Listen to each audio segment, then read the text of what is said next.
Welcome, dear listener, to another quiet wander through the pages of history. Tonight, we'll be exploring a forgotten chapter of ancient life, one that still echoes softly through time. Whether you're settling in with a warm drink or already wrapped in blankets, thank you for letting my voice keep you company tonight. Before we begin, I'd love to know, where are you listening from, and what time of day is it for you? Are you hearing this as the sun rises, or are you, like me, surrounded by the hush of nighttime? If the idea of gentle stories from long ago helps ease your mind, I'd be so grateful if you'd subscribe. There are many more journeys waiting for us just beyond the veil of sleep. This isn't some fairy tale or Hollywood fantasy. This is the true story of Roxelana, a woman whose very existence shattered every expectation of what was possible in the 16th century Ottoman Empire. By the end of this video, you'll understand exactly how she accomplished the impossible and why her story still matters today. But here's what makes this story absolutely mind-blowing. Roxelana didn't just influence one sultan. She didn't just survive in the cutthroat world of the Ottoman court. She completely revolutionized how power worked in one of the most powerful empires the world has ever seen. And she did it all while breaking rules that had stood for over 200 years. My name is Sarah, and I've spent years studying the most fascinating women in history. These are the stories of women who refused to accept the limitations placed on them by their time period. And trust me, after you hear Roxelana's story, you'll never look at power the same way again. Now, to understand just how extraordinary Roxelana's rise truly was, we need to step back into the world of the Ottoman Empire in the early 1500s. Picture this: an empire that stretched across 3 continents, from the gates of Vienna to the deserts of Arabia, from the Black Sea to North Africa. This wasn't just any kingdom. This was a superpower that made European monarchs tremble. At the heart of this empire sat the Sultan, the ultimate ruler whose word was law. And surrounding him was a world most of us can barely imagine. The Ottoman court wasn't like European royal courts. It operated on completely different principles, with different rules, different hierarchies, and different paths to power. For women, these paths were incredibly limited.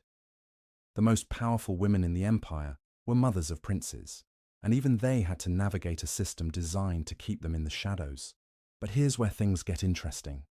Within this rigid system, there was one place where a woman could potentially gain influence: the imperial harem. Now, forget everything you think you know about harems from movies or popular culture. The Ottoman imperial harem wasn't some pleasure palace filled with dancing girls. It was actually one of the most sophisticated political institutions in the empire. Think of it as a combination of finishing school, political training ground, and the ultimate ladder to power, all rolled into one. The harem housed hundreds of women, but they weren't all there for the same reasons. Many were slaves, captured during military campaigns, or purchased from markets across the empire. Others were gifts from provincial governors seeking to curry favor with the Sultan. But regardless of how they arrived, once inside those walls, they entered a world with its own rules, its own hierarchy, and its own brutal competition. At the bottom of this hierarchy were the newest arrivals, young women who had to learn everything from scratch. The Ottoman language, Islamic customs, court etiquette, music, poetry, embroidery. They were essentially being transformed from whoever they had been before into potential companions for the most powerful man in the empire. But here's the crucial part. Most of these women would never even meet the Sultan. They would spend their entire lives in the harem, serving those above them in the hierarchy, hoping for a chance that might never come. The few who did catch the Sultan's attention faced even more challenges, because in the Ottoman system, there was one rule that had never been broken. The Sultan could have many consorts, but he could only have one legal wife. And that wife was always a Muslim noblewoman, never a slave. This system had worked for generations. It kept power distributed among different families, prevented any one woman from gaining too much influence, and maintained the delicate balance that held the empire together. The mothers of princes could gain some power, but their influence was always temporary, always dependent on their sons' success, and always limited by their status as former slaves. Into this world, sometime around 1520, came a young woman, whose real name we don't even know for certain. History remembers her as Roxelana, though that name itself tells a story. It means the Russian woman, suggesting she came from the lands of Ruthenia, in what is now Ukraine. But her original name, her family, her childhood, all of that was stripped away the moment she was captured and sold into slavery. Imagine being torn from everything you've ever known. Your family, your language, your customs, your very identity, all gone in an instant. You're marched hundreds of miles to a foreign land, sold in a marketplace like a piece of property, and then thrust into a world where you understand nothing and no one. But Roxelana was different. From the very beginning, something set her apart from the other young women who arrived at the imperial harem around the same time. It wasn't just her striking red hair, though that certainly made her memorable in a world where most women had dark features. It wasn't just her intelligence, though she was clearly brilliant. It was something harder to define, something that would only become clear as her story unfolded. The early years in the harem were crucial. This was where futures were made or destroyed, where young women either learned to navigate the complex web of relationships and rivalries, or they disappeared into obscurity forever. Roxelana threw herself into this world with a determination that impressed even her instructors. She mastered Ottoman Turkish with remarkable speed. She learned to read and write, skills that many women of her time, even noble women, never acquired. She studied Islamic law and theology, understanding that knowledge was power in this deeply religious empire. She learned music and poetry, arts that could help her stand out in a crowd of beautiful faces. But most importantly, she learned to observe. She watched how power moved through the harem. She studied the women who had influence and those who didn't. She began to understand that survival in this world required more than just beauty or intelligence. It required strategy. The harem had its own internal politics, as complex and dangerous as any royal court. There were alliances and betrayals, friendships, and bitter rivalries. The older women, those who had been there for years, guarded their positions jealously.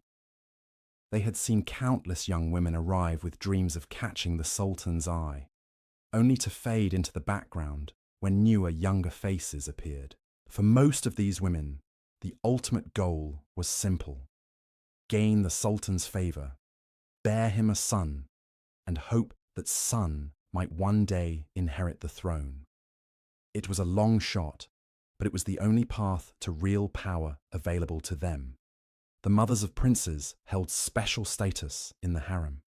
They were given their own apartments, their own servants, their own income. If their son became sultan, they could become the most powerful woman in the empire. But even this path had its limitations. A mother's power was always dependent on her son. If he died young, if he fell out of favor, if another prince proved more capable, she could lose everything overnight. And throughout all of this, she remained what she had always been: a former slave, never able to marry the Sultan, never able to claim the ultimate prize of becoming his legal wife and empress. This was the world Roxelana entered, and these were the rules she was expected to follow. But as she observed and learned, as she grew more confident in her understanding of how this system worked, she began to see something that others had missed. She began to see not just how things were, but how they could be different. The Sultan at this time was Suleiman, later known to history as Suleiman the Magnificent. He had recently ascended to the throne, young, ambitious, and already showing signs of the greatness that would define his reign. He was expanding the empire, leading military campaigns that struck fear into the hearts of European rulers, and transforming Constantinople into one of the most beautiful cities in the world. When Suleiman first noticed the red-haired woman from Ruthenia, it seemed like just another typical attraction between a sultan and one of his concubines. She was beautiful, intelligent, and charming. She could make him laugh with her wit and engage him in conversation about poetry and philosophy. In a world where the Sultan was surrounded by people who told him only what they thought he wanted to hear, Roxelana offered something different: genuine companionship. But what started as attraction slowly began to transform into something unprecedented in Ottoman history. Suleiman wasn't just drawn to Roxelana physically. He began to value her opinions, to seek her counsel, to include her in conversations about matters of state. This was dangerous territory. Sultans were expected to maintain emotional distance from their concubines, to treat them as interchangeable pleasures rather than true partners. As months turned into years, something even more extraordinary happened. Suleiman began to neglect his other concubines, in a system designed around the principle that the Sultan would father children with multiple women to ensure the succession and maintain balance among different factions. He was focusing his attention on just one woman. The harem began to whisper. The court officials grew concerned. This wasn't how things were supposed to work. A sultan who became too attached to one woman upset the delicate balance that kept the empire stable. But Suleiman seemed oblivious to these concerns, or perhaps he simply didn't care. And Roxelana, she was playing a game no woman had ever dared to play before. She wasn't just trying to bear the Sultan a son and hope for the best. She wasn't content to accept the limitations that had constrained every woman before her. She was systematically, carefully, brilliantly positioning herself for something that everyone believed was impossible.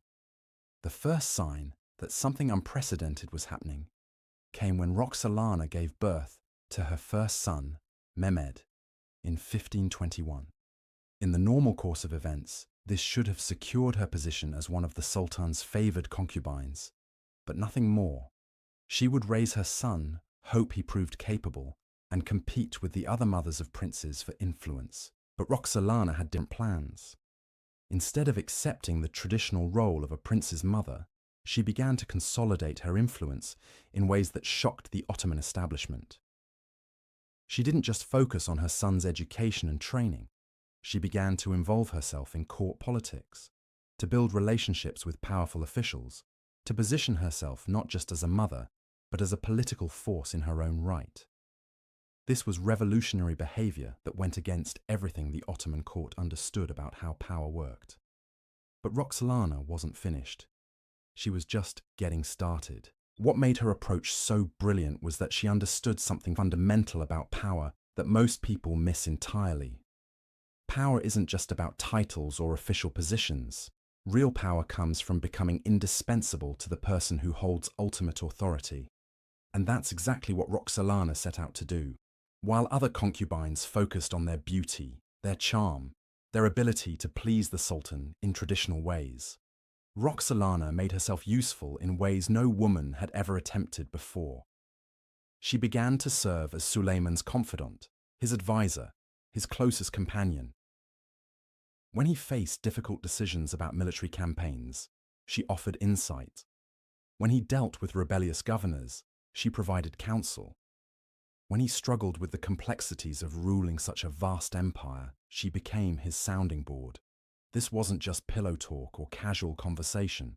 Roxelana was inserting herself into the actual business of running the Ottoman Empire. And the most shocking part, Suleiman was letting her do it. More than that, he was actively seeking her input. But here's where the story takes an even more dramatic turn. In 1526, something happened that sent shockwaves through the entire Ottoman establishment. Roxelana gave birth to another son, Selim. Under normal circumstances, this would have been cause for celebration. Another prince meant another potential heir, another source of strength for the dynasty. But the reaction from the court was anything but celebratory. You see, By this point, Suleiman had been ignoring his other concubines for years. He wasn't just favouring Roxelana, he was treating her like she was his only woman. And now she had given him 2 sons, while other women in the harem remained childless and forgotten. This created a crisis that went to the very heart of how the Ottoman Empire operated. The system depended on balance. Multiple mothers, multiple sons, competition between different factions. It prevented any one family line from gaining too much power and ensured that the strongest, most capable prince would eventually rise to the top. But Suleiman's obsession with Roxelana was destroying that balance. Court officials began to panic. They whispered in corners about the dangerous precedent being set. They worried about what would happen to the empire if the Sultan continued down this path. And then, in 1528, Roxelana did something that proved she wasn't just lucky or beautiful or charming. She did something that demonstrated a level of political sophistication that rivaled the most experienced statesmen in the empire. She gave birth to a 3rd son, Bayezid. 3 sons, 3 potential heirs, all from the same mother. This was unprecedented in Ottoman history. But Roxelana wasn't content with just producing heirs.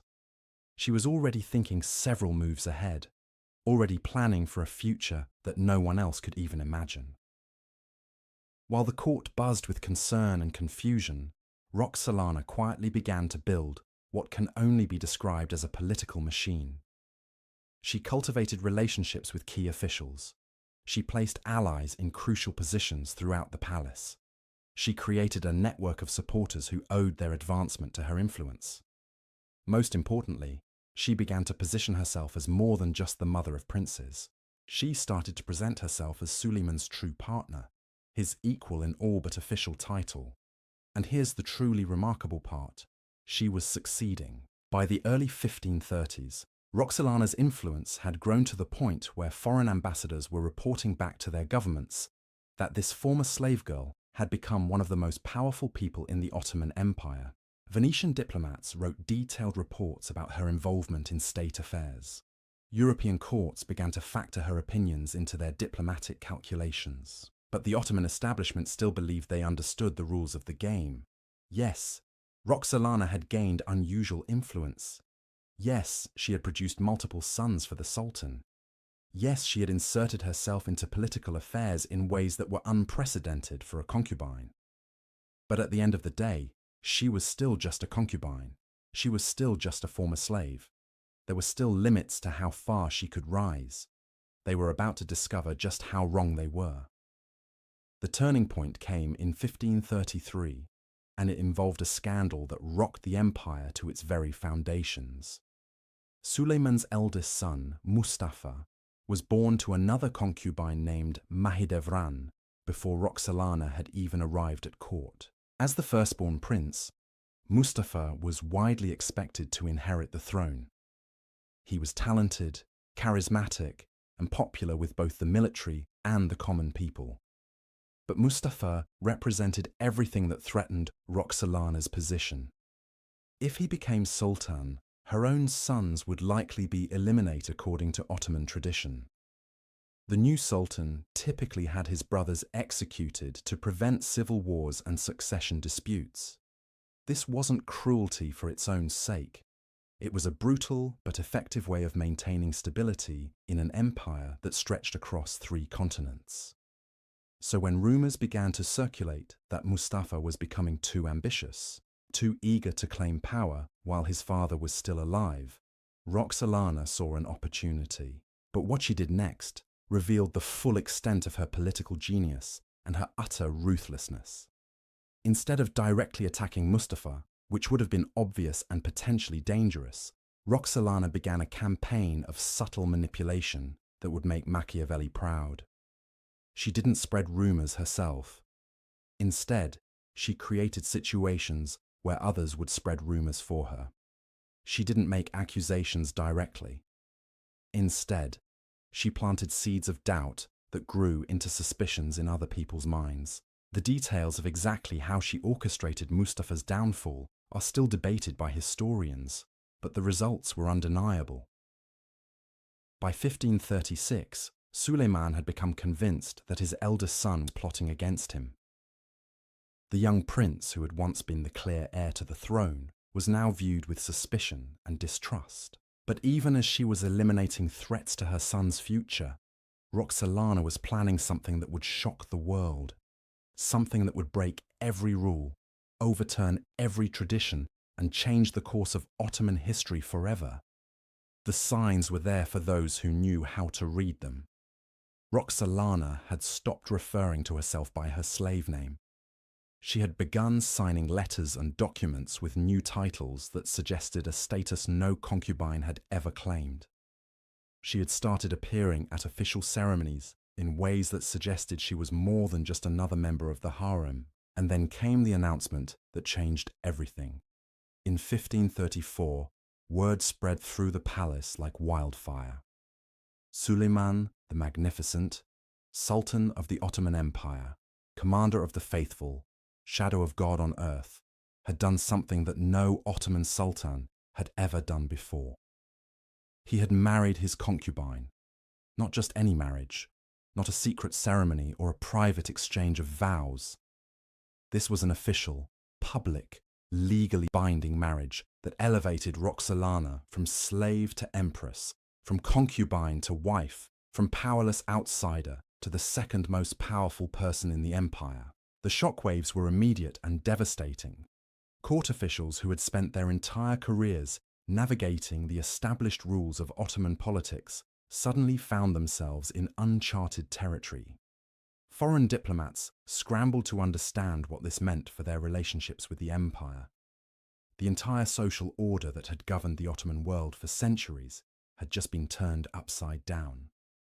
But perhaps the most shocked person of all was Mahidevran, the mother of Prince Mustafa. For years, she had been the senior concubine, the mother of the heir apparent, the woman who seemed destined to become the most powerful woman in the empire when her son took the throne. Now, suddenly, she found herself outranked by a woman who had started as a mere slave. The transformation was complete, but Roxelana's story was far from over. In fact, the most dramatic chapters were still to come. Because becoming empress was just the beginning of what she had planned. Now that she had official status, now that she was legally married to the Sultan, now that she had broken the ultimate barrier that constrained every woman before her, Roxelana could begin to implement the rest of her vision. And what she did next would prove that her ambitions extended far beyond personal advancement. She was about to reshape the very nature of power in the Ottoman Empire, to create a new model of female authority that would influence the course of history for generations to come. The slave girl from Ruthenia had become an empress, but that was just the first step in a plan that would make her one of the most influential women who ever lived. The marriage ceremony itself was a spectacle unlike anything the Ottoman court had ever witnessed. Traditionally, sultans married in private affairs, often for political alliances with other royal families. But Suleiman's marriage to Roxelana was a public declaration, a statement that this union represented something entirely new in Ottoman history. The ceremony combined Ottoman traditions with innovations that reflected Roxelana's unique position. She wore robes of gold and purple, colours reserved for the highest ranks of imperial authority. The wedding feast lasted for days, with celebrations that rivaled those held for military victories. Foreign ambassadors were invited to witness the event, sending the message across Europe and beyond that this marriage was to be taken seriously by the international community. But beyond the pageantry and symbolism, the marriage had immediate practical consequences that rippled through every level of Ottoman society. Overnight, Roxelana's status changed from that of a favoured concubine to that of an official partner in ruling the empire. Her apartments in the palace were expanded and redecorated to reflect her new rank. Her personal staff was increased, and she was assigned her own treasury and administrative apparatus. Most significantly, her son's positions in the line of succession were now unquestionably secure. As the legitimate children of the Sultan's legal wife, they held advantages that no other princes could claim. This wasn't just about titles and ceremonies. In the brutal world of Ottoman succession politics, legitimacy could mean the difference between inheriting an empire and losing one's life. The reaction from the traditional Ottoman elite was swift and brutal. These were men whose families had served sultans for generations, who understood power through the lens of established precedent, who believed that certain boundaries simply could not be crossed. To them, Suleiman's marriage to Roxelana wasn't just unprecedented, it was dangerous. The Grand Vizier, Ibrahim Pasha, who had been Suleiman's closest friend and advisor since childhood, found himself in an impossible position. He had watched Roxelana's rise with growing concern, understanding better than most what her influence meant for the traditional power structures of the empire. Now, with her elevation to empress, he faced a rival whose authority came directly from the Sultan himself. Ibrahim had built his career on being Suleiman's most trusted confidant, the man who translated the Sultan's will into action across the vast empire. But Roxelana's new position threatened that special relationship. She now had official standing to offer counsel, to influence decisions, to shape policy in ways that no woman had ever been permitted to do. The tension between Ibrahim and Roxelana became one of the defining political dramas of the 1530s. On the surface, both maintained the elaborate courtesies required by Ottoman protocol. But beneath the formal politeness, a deadly serious struggle was taking place for influence over the Sultan's mind and heart. Ibrahim resented the old way of doing things. He was a product of the Devshirme system, taken as a child from his Christian family, converted to Islam, and raised to serve the Ottoman state with absolute loyalty.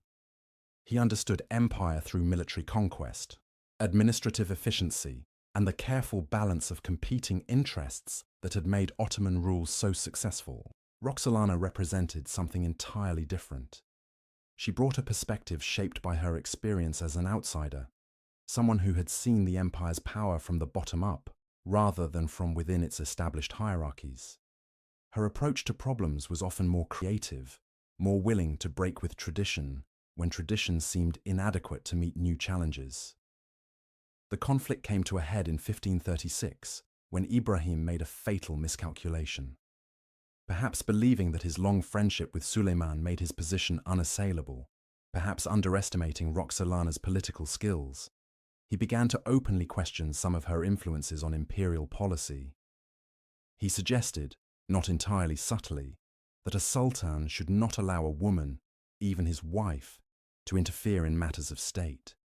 What Ibrahim failed to understand was that Roxelana had spent years studying how power really worked in the Ottoman system.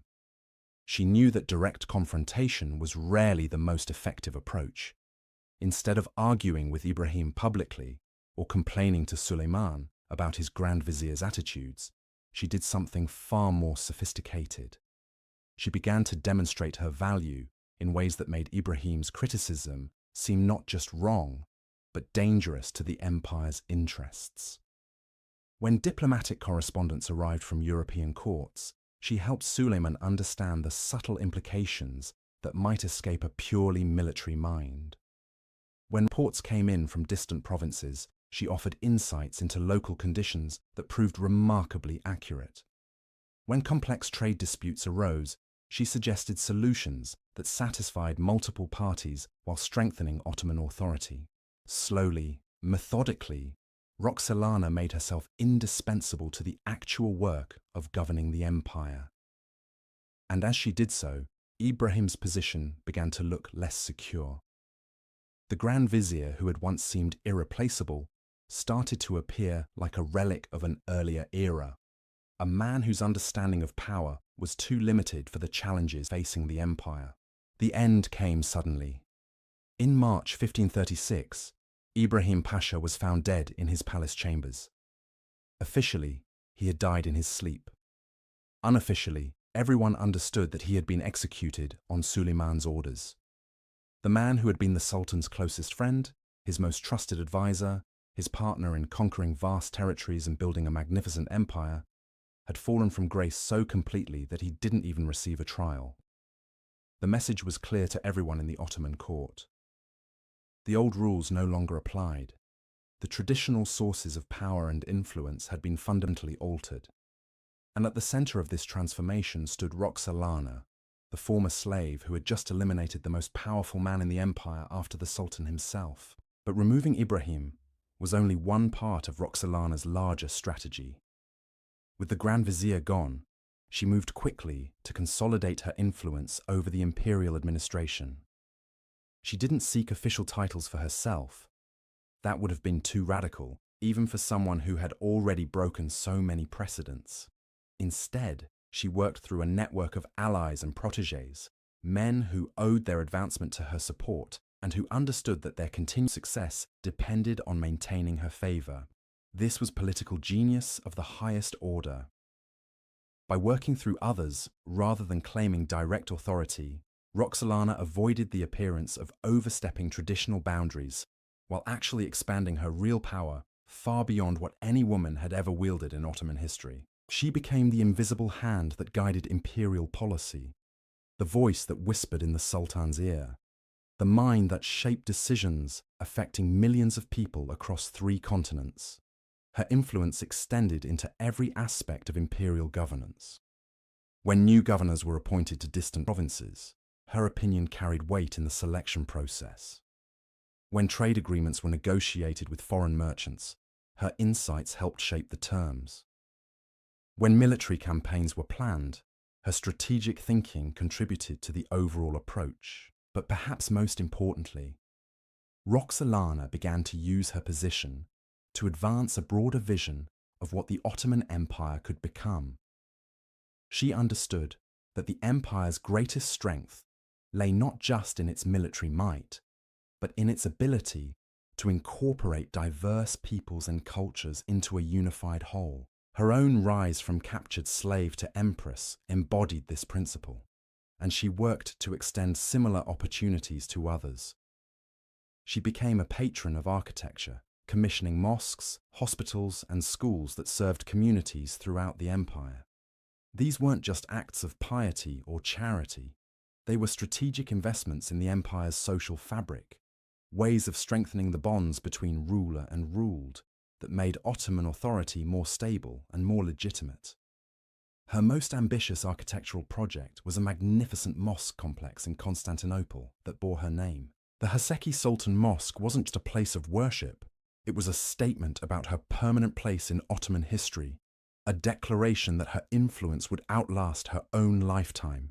But even as she consolidated her power and implemented her vision for the empire, Roxelana never forgot the ultimate goal that had driven her from the beginning: securing the succession for her sons. The elimination of Ibrahim Pasha had removed one obstacle, but the greatest threat to her children's future remained Prince Mustafa, Suleiman's eldest son by another woman. Mustafa had grown into everything a future sultan should be. He was intelligent, charismatic, and popular with the military. He had proven himself in battle, demonstrated skill in administration, and earned respect from both Ottoman elites and common people. In any normal succession, he would have been the obvious choice to inherit the throne, but these weren't normal circumstances. Mustafa represented not just a threat to Roxelana's sons, but a challenge to everything she had built. If he became sultan, he would likely return to traditional ways of governing, rolling back the innovations and changes that had elevated women's influence in the imperial system. More immediately, Ottoman tradition dictated that when a new sultan took power, he would eliminate potential rivals by having his brothers executed. This wasn't personal cruelty.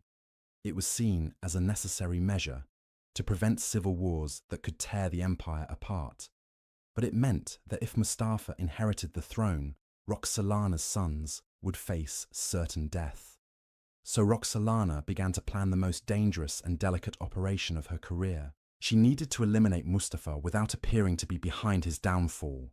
She needed to convince Suleiman that his eldest son posed a threat to imperial stability, and she needed to do all while maintaining her image as a loyal wife and devoted mother.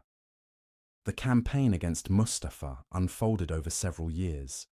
a masterpiece of psychological manipulation that demonstrated Roxelana's complete mastery of Ottoman court politics. She didn't spread rumors herself. That would have been too obvious and potentially dangerous. Instead, she created situations where others would draw the conclusions she wanted them to reach. She arranged for certain information to reach Suleyman at particular moments, always through intermediaries who had no apparent connection to her. She ensured that reports of Mustafa's popularity with the military were presented in ways that emphasized potential disloyalty rather than admirable leadership. She helped shape the Sultan's interpretation of his son's actions, turning signs of capability into evidence of dangerous ambition. The psychological pressure on Suleyman must have been enormous. On one hand, he loved his eldest son and had groomed him for leadership. On the other hand, Ottoman history was filled with examples of princes who had rebelled against their fathers, causing devastating civil wars that weakened the empire for generations. Roxelana understood this internal conflict and exploited it with surgical precision. She never directly accused Mustafa of treachery.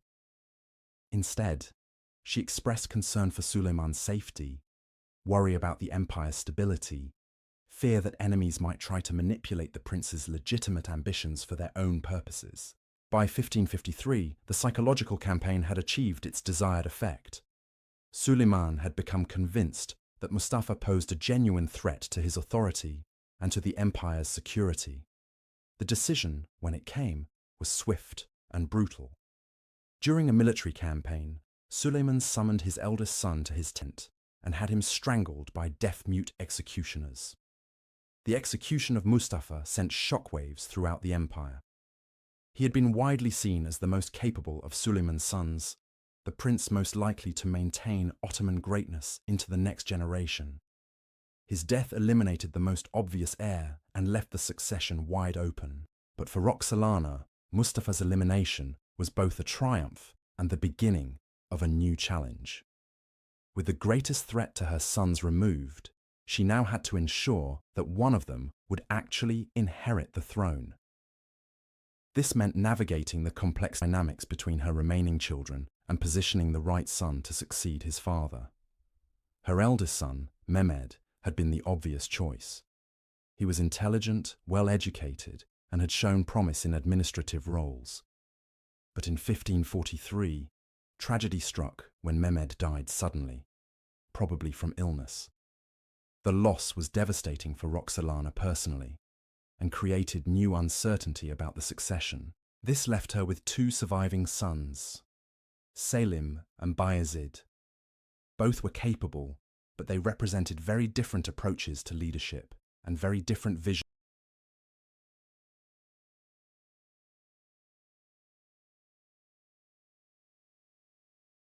for the empire's future.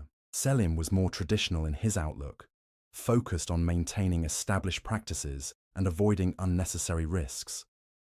Bayezid was more innovative, more willing to experiment with new ideas and approaches. Under normal circumstances, the two brothers might have competed for their father's favor in relatively peaceful ways, allowing Suleyman to choose his successor based on demonstrated merit. But the elimination of Mustafa had created a precedent that made such peaceful competition impossible. Both Selim and Bayezid understood that only one of them would survive to become Sultan. The rivalry between Roxelana's surviving sons became the defining political drama of the 1550s. Both brothers built their own networks of supporters, developed their own approaches to key issues, and sought to position themselves as the most worthy heir to their father's throne. Roxelana found herself in an impossible position. As a mother, she loved both sons equally and wanted them both to succeed. As a political strategist, she understood that only one could survive and that her choice would determine not just the empire's future leadership, but the fate of her family line. The competition between Selim and Bayezid played out across the empire, with each brother serving as governor of different provinces and demonstrating their capabilities in real-world situations. Bayezid proved himself an effective military commander and a capable administrator, earning respect from soldiers and civilians alike. Selim showed different strengths, particularly in diplomatic and cultural affairs. But as the rivalry intensified, it became clear that Bayezid was emerging as the more popular choice among many Ottoman elites and military commanders. His energy, charisma, and innovative thinking reminded many people of Suleiman himself in his younger years. If popular support had been the deciding factor, Bayezid might well have been chosen as the next sultan. However, Roxelana understood something that her younger son did not. Popular support could be dangerous as well as beneficial. A prince who was too popular, too independent, too willing to challenge established authority might be seen as a threat even by his own father. The fate of Mustafa served as a constant reminder of what could happen to sons who appeared too ambitious. Selim, by contrast, represented stability and continuity. He was capable without being threatening, competent without being revolutionary. From Suleiman's perspective, he might have seemed like a safer choice for maintaining imperial unity and avoiding the kind of succession crisis that had destroyed other empires. The final confrontation between the two brothers came in 1559, when their rivalry erupted into open civil war. Bayezid, perhaps sensing that his father was leaning towards Selim, decided to force the issue by rebelling against imperial authority. It was a desperate gamble that ultimately proved fatal. Suleiman sided with Selim, providing him with military support to crush his brother's rebellion. Bayezid fled to Persia seeking refuge, but even there, he wasn't safe.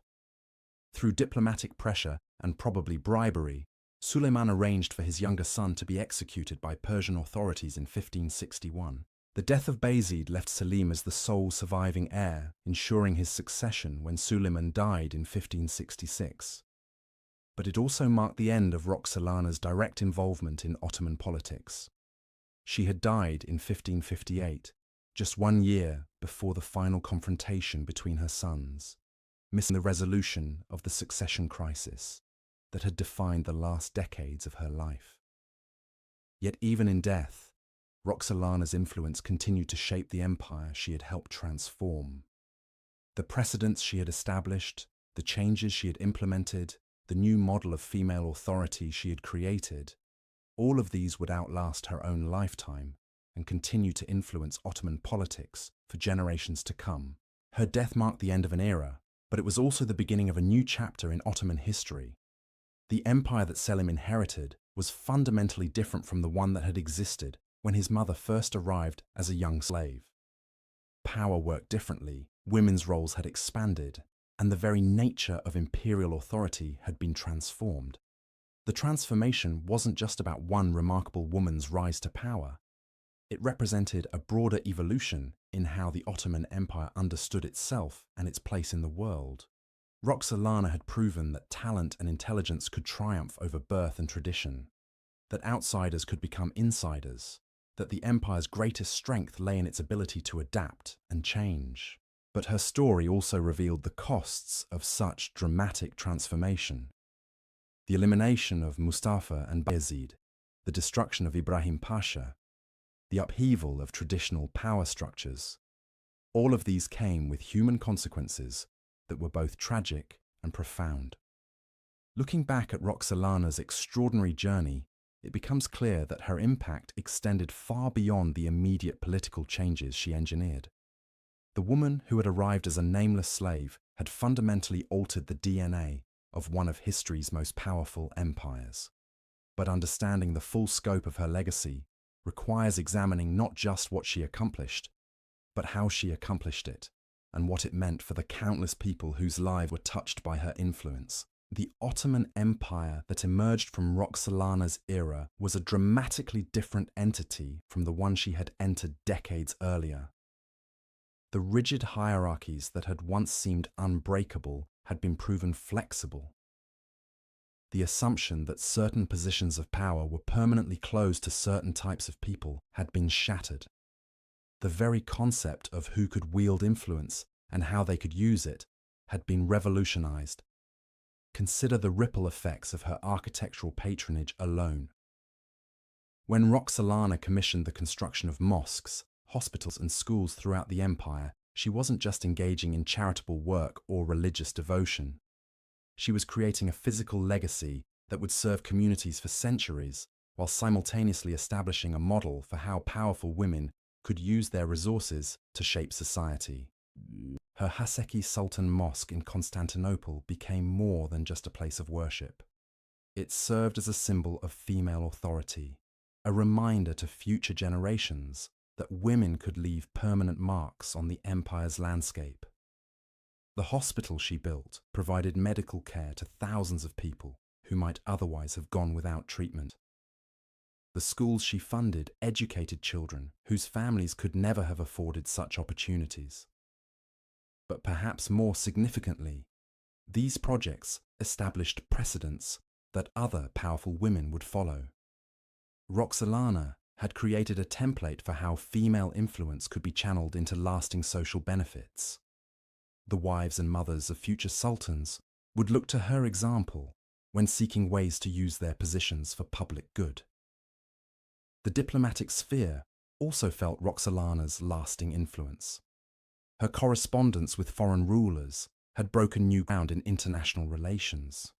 When she exchanged letters with Catherine de' Medici of France, or engaged in diplomatic communications with Polish nobles, she was establishing the principle that Ottoman women could serve as legitimate representatives of imperial authority in dealings with other powers. These weren't casual social exchanges between royal ladies.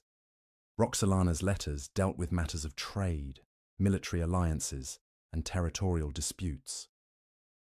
European courts began to understand that ignoring the Ottoman Empress meant potentially missing crucial information about imperial policy and decision-making.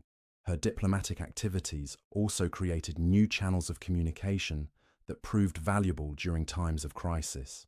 When military conflicts arose between the Ottoman Empire and European powers, the relationships Roxelana had built provided alternative paths for negotiation and conflict resolution. Her network of international contacts became a resource that successive generations of Ottoman leaders could draw upon. The transformation of the imperial harem itself represented another crucial aspect of Roxelana's legacy. The institution she had encountered as a young woman had been primarily focused on producing heirs and providing companionship for the Sultan. Under her influence, it evolved into something resembling a center of political education and cultural refinement. Women entering the harem during and after Roxelana's era found expanded opportunities for intellectual development. The emphasis on literacy, language skills, and cultural knowledge that she had promoted created a generation of remarkably educated women who could contribute meaningfully to imperial governance, even if they never achieved her level of direct political influence. The harem's role as a training ground for future administrators and diplomats became more pronounced. Young women learned not just traditional feminine arts, but also statecraft, economics, and international relations.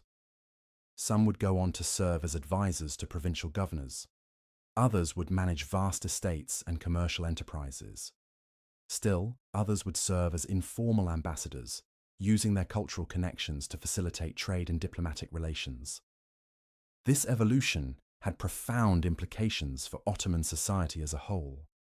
When educated, capable women were given meaningful roles in governance and administration. The empire gained access to a vast reservoir of human talent that had previously been underutilized. The economic and administrative benefits of this change would compound over generations. The legal precedents established by Roxelana's marriage also created new possibilities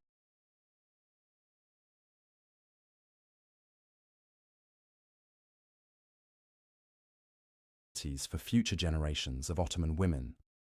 While few would achieve her level of influence, the principle that a sultan could legally marry a woman regardless of her origins opened doors that had previously been sealed shut. Subsequent sultans would occasionally follow Suleiman's example, elevating favored concubines to the status of legal wives.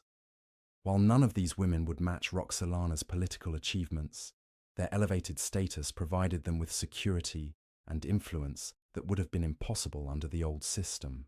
More broadly, Roxelana's rise demonstrated that social mobility within the Ottoman system was more flexible than many had assumed. Her transformation from slave to empress provided inspiration and practical proof that dramatic advancement was possible for those with sufficient intelligence, determination, and strategic thinking. This message resonated throughout Ottoman society, encouraging ambition and innovation among people who might otherwise have accepted limited prospects.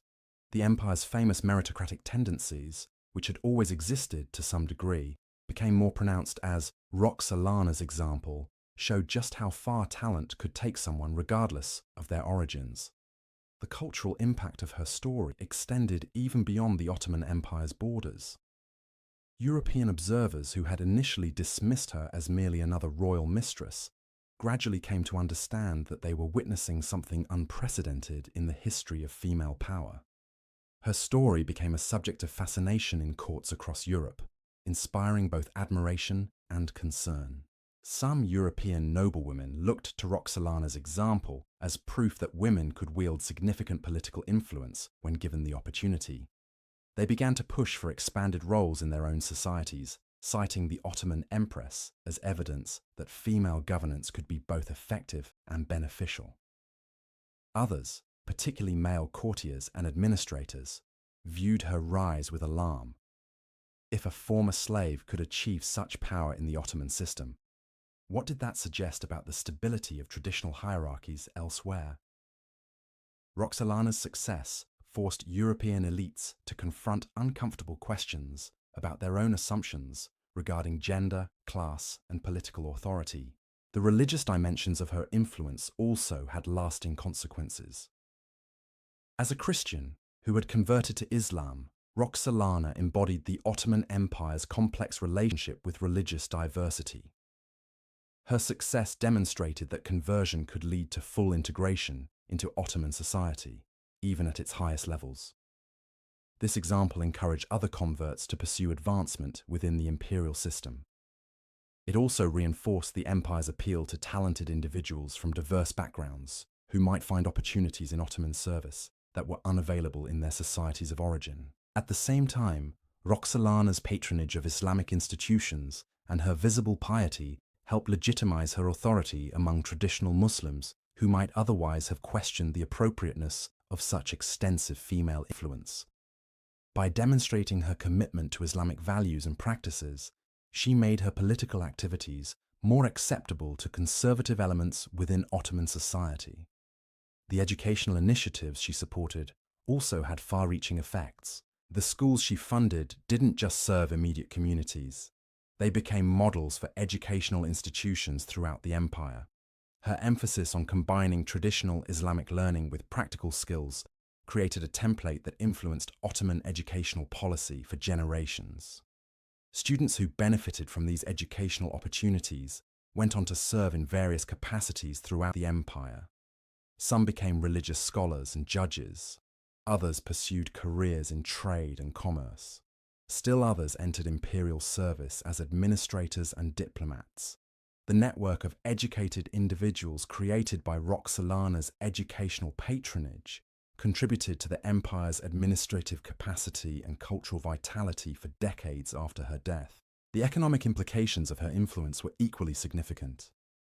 Roxelana's involvement in trade policy and commercial regulation helped shape an economic environment that encouraged entrepreneurship and innovation. Her understanding of international markets and trade relationships contributed to policies that strengthened the Ottoman economy during a crucial period of global expansion. The commercial networks she helped establish or support created lasting trading relationships that benefited Ottoman merchants and craftsmen for generations. Her diplomatic correspondence often dealt with trade disputes and commercial agreements, and her insights helped resolve conflicts that might otherwise have disrupted profitable economic relationships. The workshops and manufacturing facilities that operated under her patronage also established precedents for female involvement in economic activities. Women who observed her example began to pursue their own commercial ventures, contributing to a gradual expansion of female economic participation that strengthened the empire's overall prosperity. Perhaps most importantly, Roxelana's story demonstrated the power of strategic thinking and long-term planning in achieving seemingly impossible goals. Her rise wasn't the result of luck or circumstance. It was the product of careful observation, methodical preparation, and brilliant execution of a comprehensive strategy. This lesson had implications far beyond the specific circumstances of her own life. Throughout the Ottoman Empire, ambitious individuals began to study her methods and apply her principles to their own pursuits. The importance of education, the value of building strategic relationships, the necessity of understanding how power actually worked rather than how it appeared to work. These became recognized principles of advancement within Ottoman society. Her example also highlighted the importance of adaptability and innovation in navigating complex political environments. Roxelana had succeeded not by following established patterns, but by recognizing when those patterns were inadequate and creating new approaches to achieve her objectives. This innovative mindset became part of her legacy, encouraging future generations of Ottoman leaders to question assumptions and explore new possibilities, rather than simply accepting traditional limitations. The military implications of her influence, while less direct than her political and cultural impacts, were nonetheless significant. Her involvement in strategic planning and her insights into international relations contributed to military successes that strengthened the empire's position relative to its rivals. Her understanding of European political dynamics, gained through her diplomatic correspondence and intelligence networks, provided valuable information for military planning. Her ability to assess the strengths and weaknesses of potential enemies and allies helped inform strategic decisions that affected the outcomes of major conflicts. The intelligence networks she had helped establish continued to provide valuable information long after her death.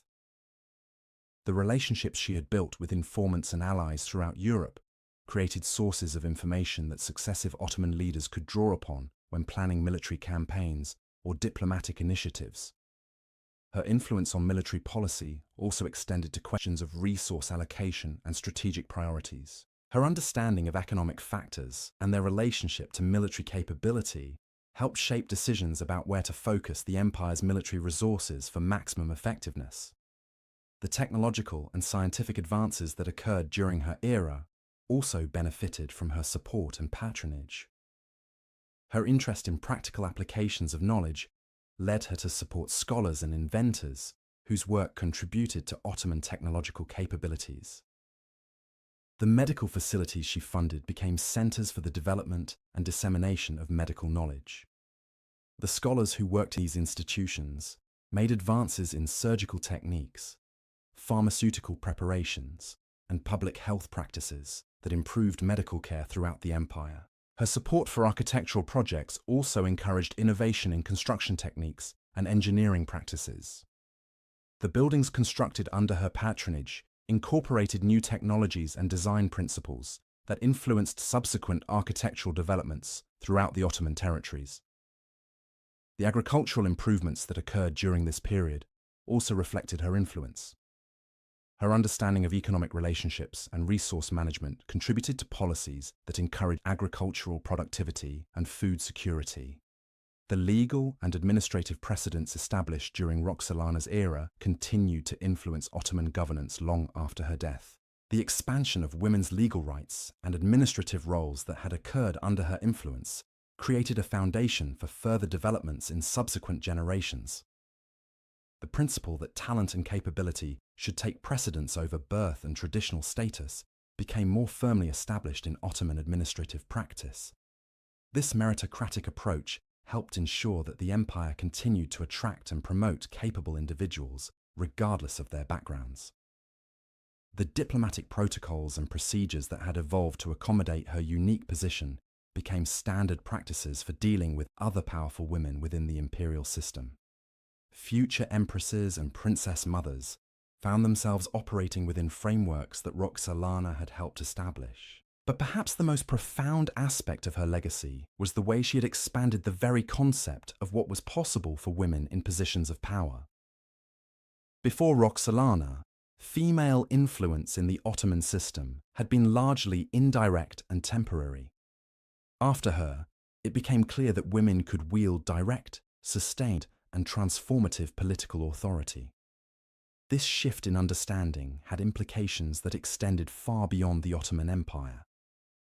Her example provided inspiration and practical guidance for women throughout the Islamic world and beyond, who sought to expand their own spheres of influence and authority.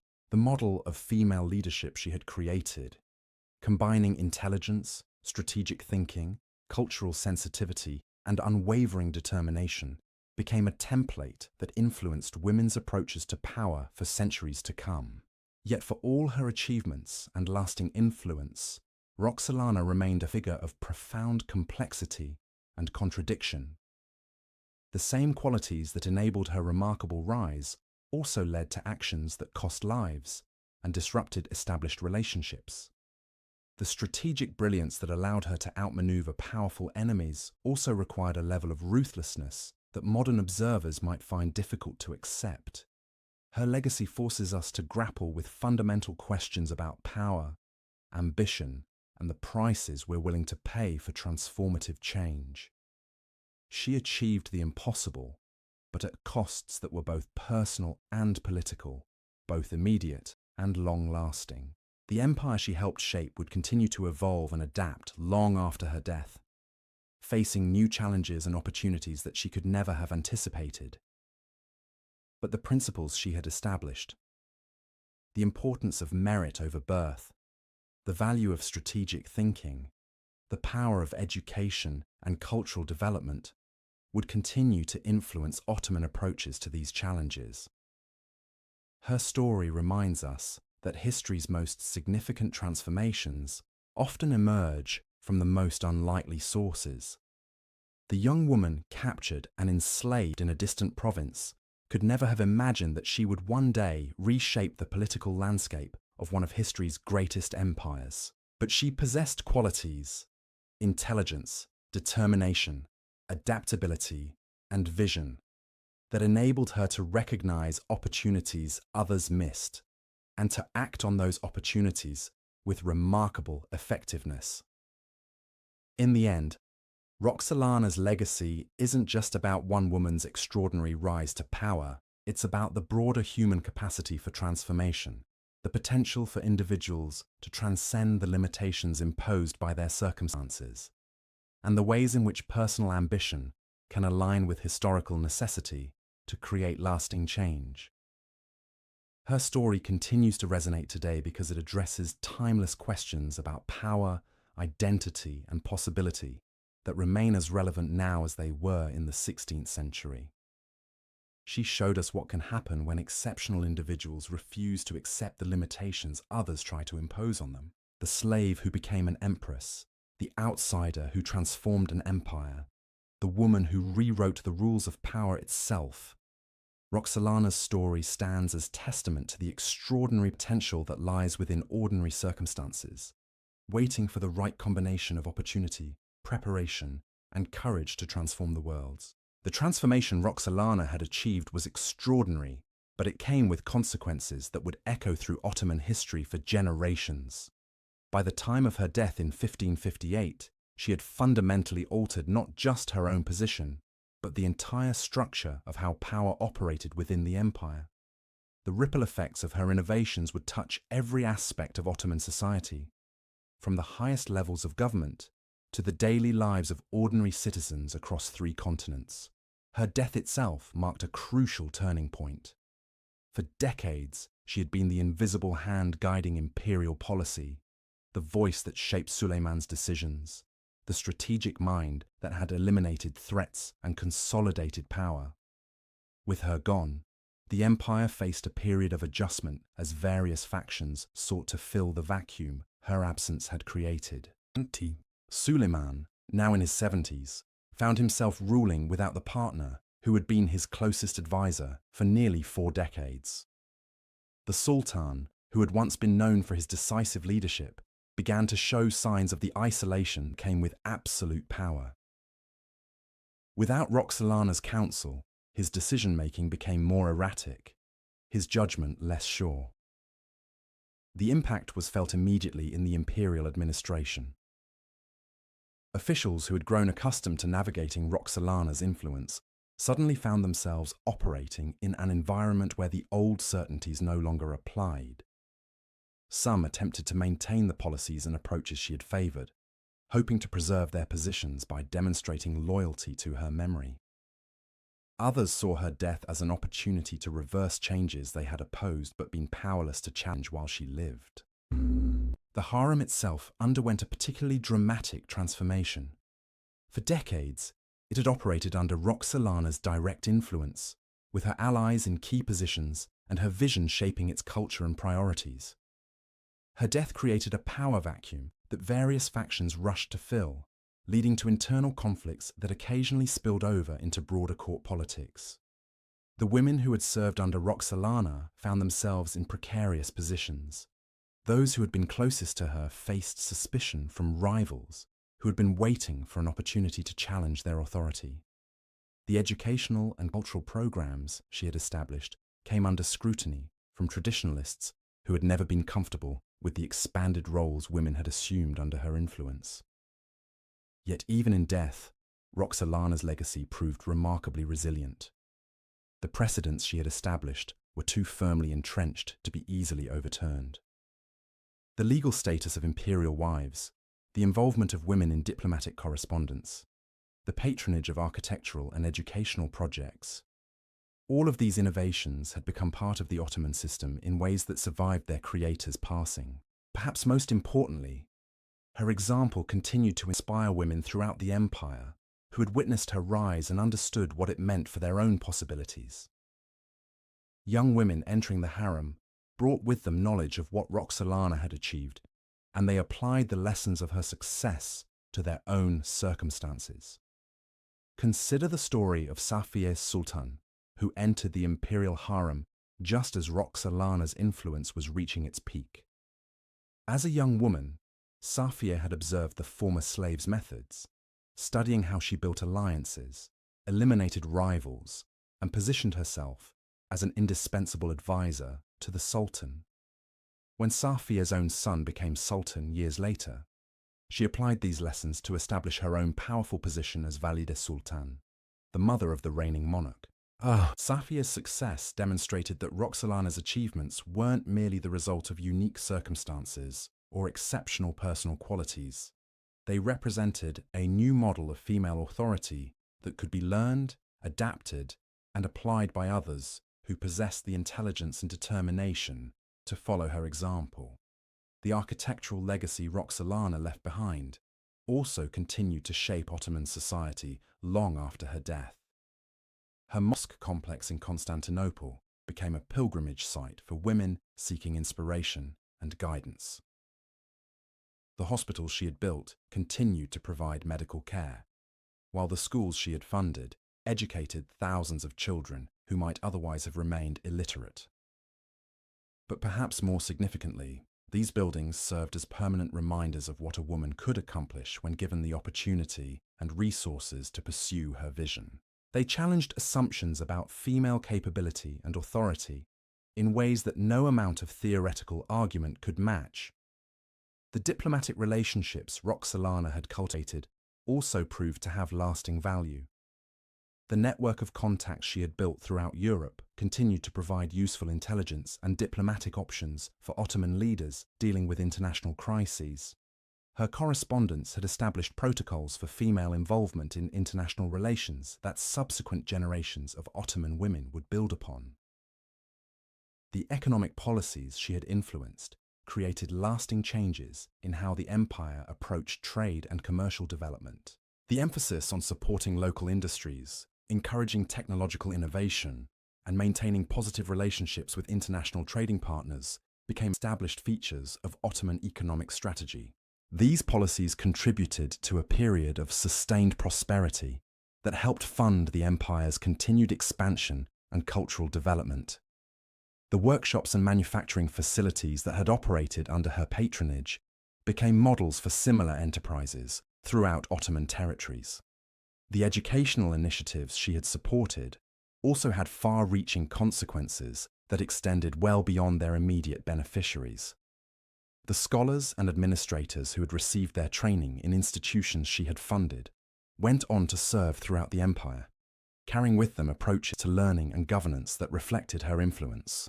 These individuals became agents of change in their own right, applying the principles they had learned to new challenges and opportunities.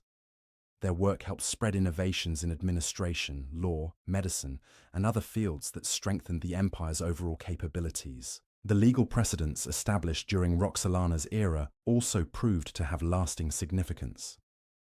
The expansion of women's rights and opportunities that had occurred under her influence created a foundation for further developments in subsequent generations.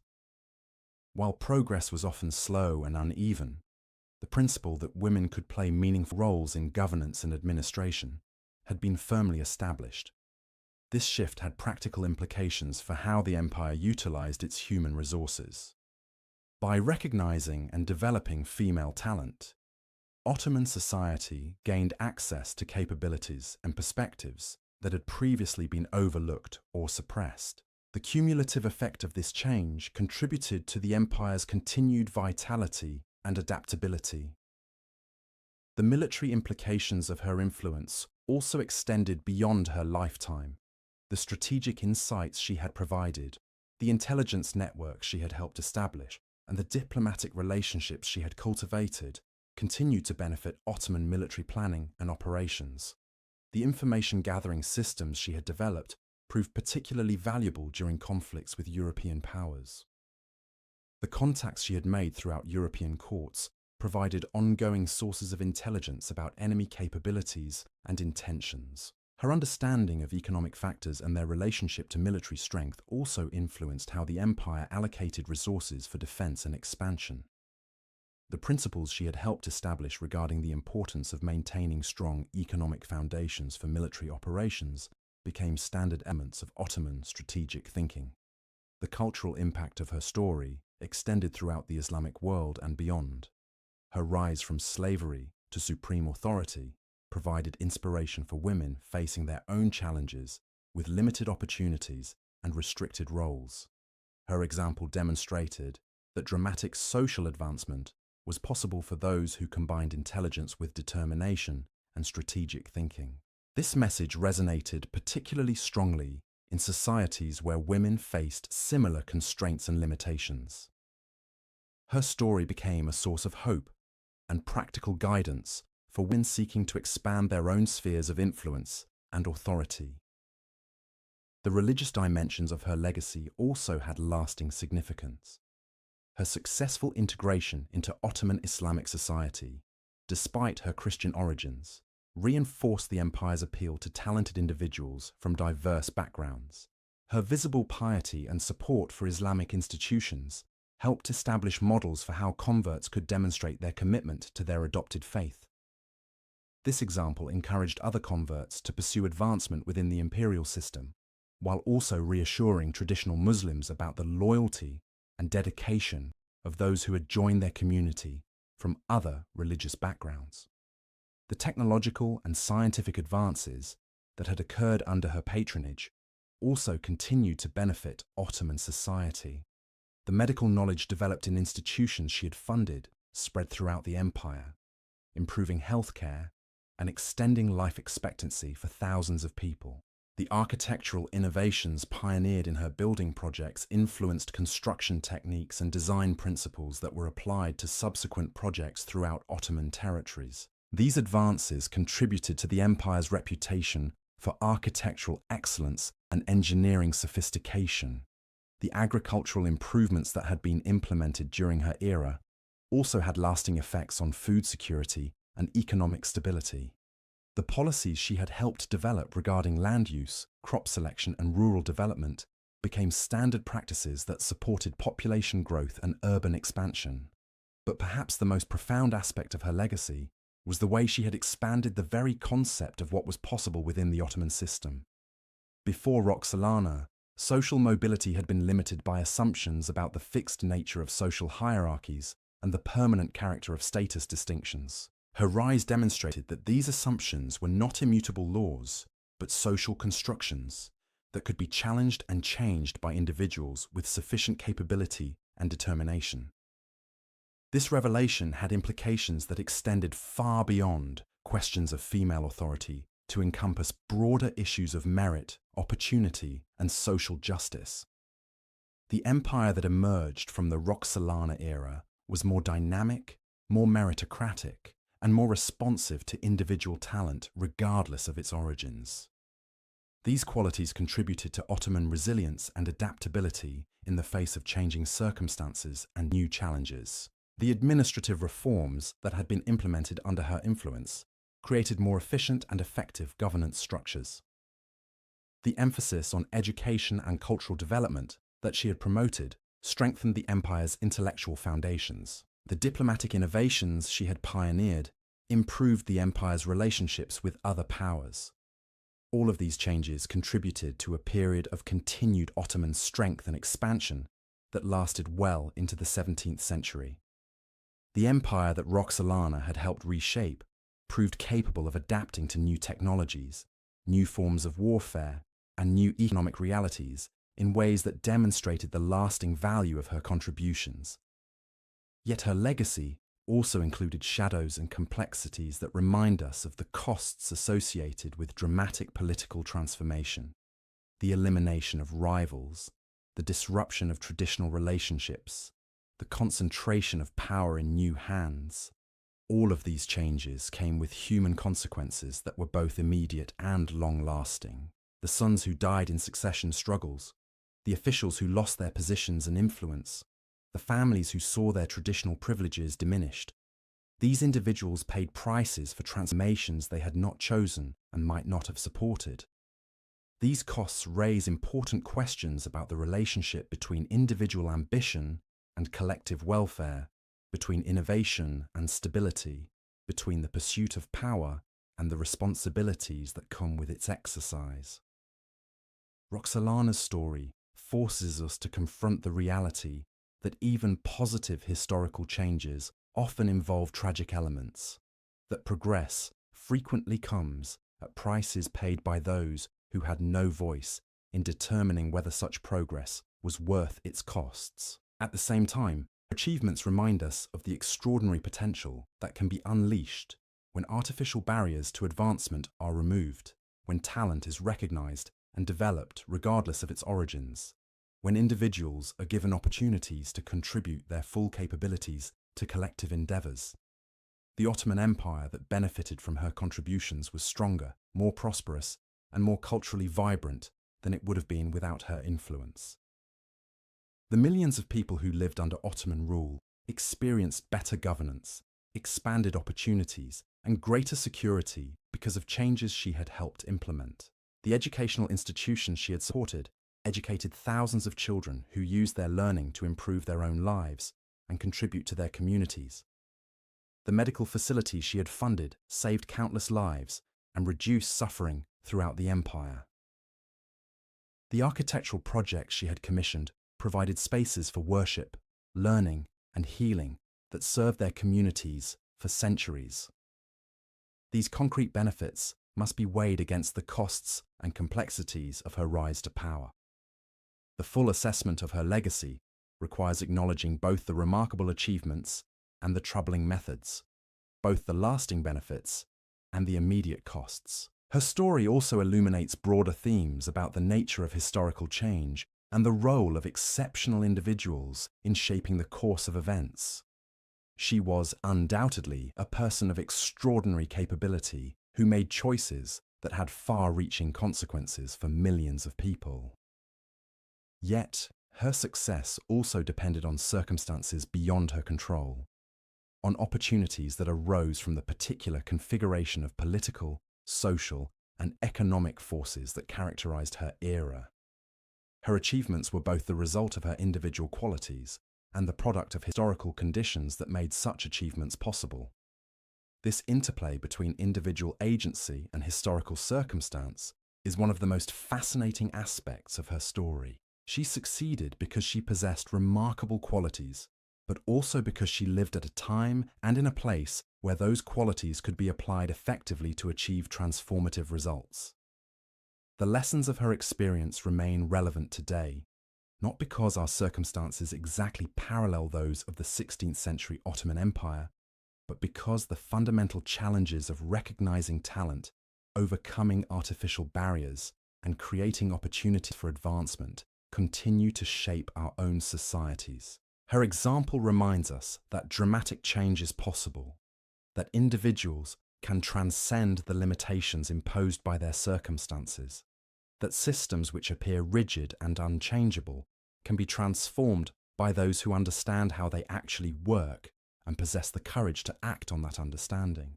The slave who became an empress, the outsider who transformed an empire, the woman who rewrote the rules of power itself, Roxelana's story continues to inspire because it demonstrates the extraordinary potential that lies within ordinary circumstances, waiting for the right combination of opportunity, preparation, and determination to change the world.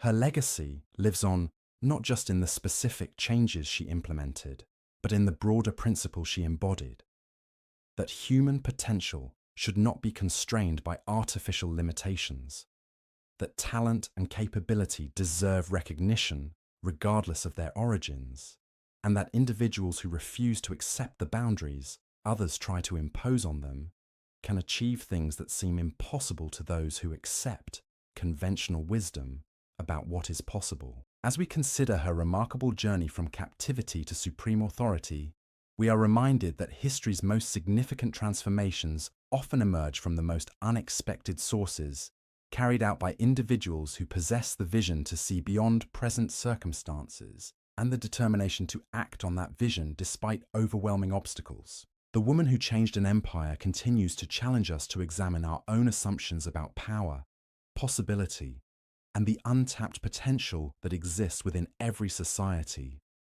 waiting for the right circumstances and the right individuals to unlock its transformative power. In understanding the full scope of Roxelana's transformation of the Ottoman Empire, we must examine how her influence extended into the most intimate aspects of imperial governance. After her death, the systems she had created continued to operate, but they began to evolve in ways that revealed both the strength and the fragility of the changes she had implemented.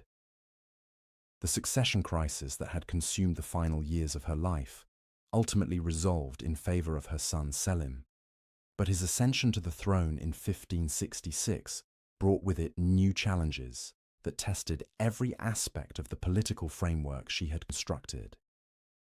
Selim II, known to history as Selim the Sot due to his fondness for wine, represented a very different type of leader than his father Suleiman had been.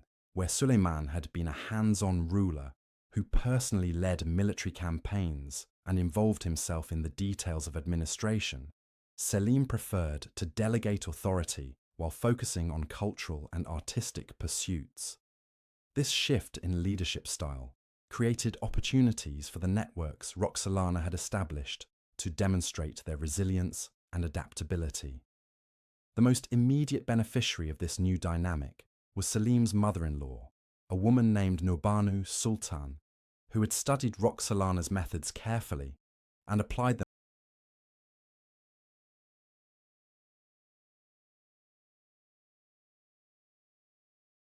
to her own rise within the imperial hierarchy.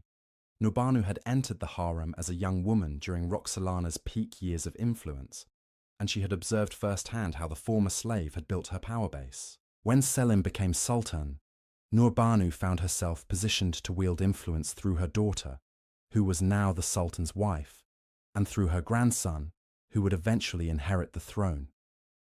But rather than simply copying Roxelana's approach, Nurbanu adapted those methods to the new circumstances she faced. Where Roxelana had worked primarily through direct influence on Suleiman, Nurbanu developed a more complex system that operated through multiple channels simultaneously.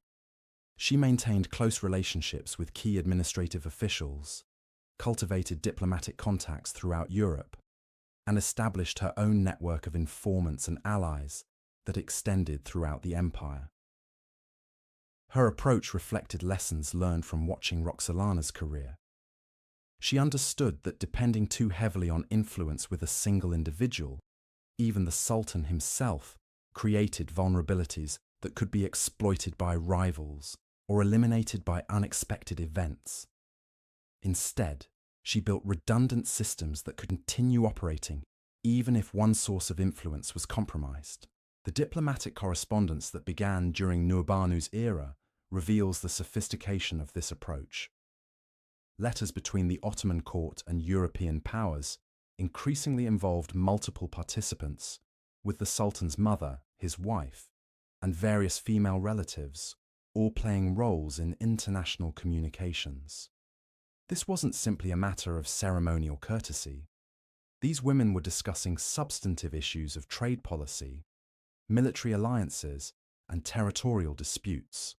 European courts found themselves dealing with a more complex Ottoman decision-making process that required understanding multiple perspectives and interests rather than focusing solely on the Sultan's preferences. The Venetian archives from this period contain detailed reports about Nu'ubanu's involvement in negotiations over trading rights in the Eastern Mediterranean. Venetian ambassadors noted that successful completion of these agreements required securing her support as well as formal approval from the Sultan and his administrative council. French diplomatic records from the same era describe similar patterns in discussions about military cooperation against Habsburg forces. The French found that their traditional approach of negotiating directly with Ottoman military commanders was insufficient, without also engaging the female power networks that had become integral to imperial decision-making. These developments reflected the institutionalization of changes that had begun under Roxelana's influence.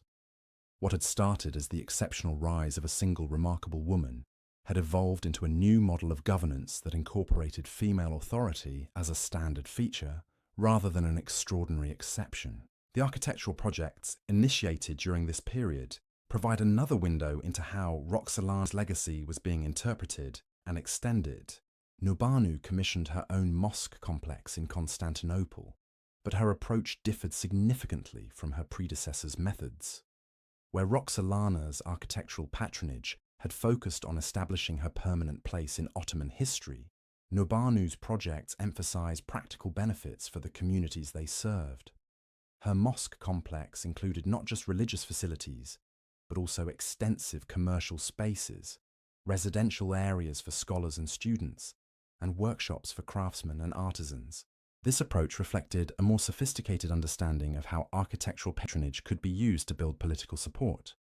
Rather than simply creating monuments to individual achievement, Nu'ubanu's projects created economic opportunities and social benefits that generated lasting loyalty among the people who benefited from them. The commercial spaces in her complex became centers of trade and manufacturing that provided employment for hundreds of families.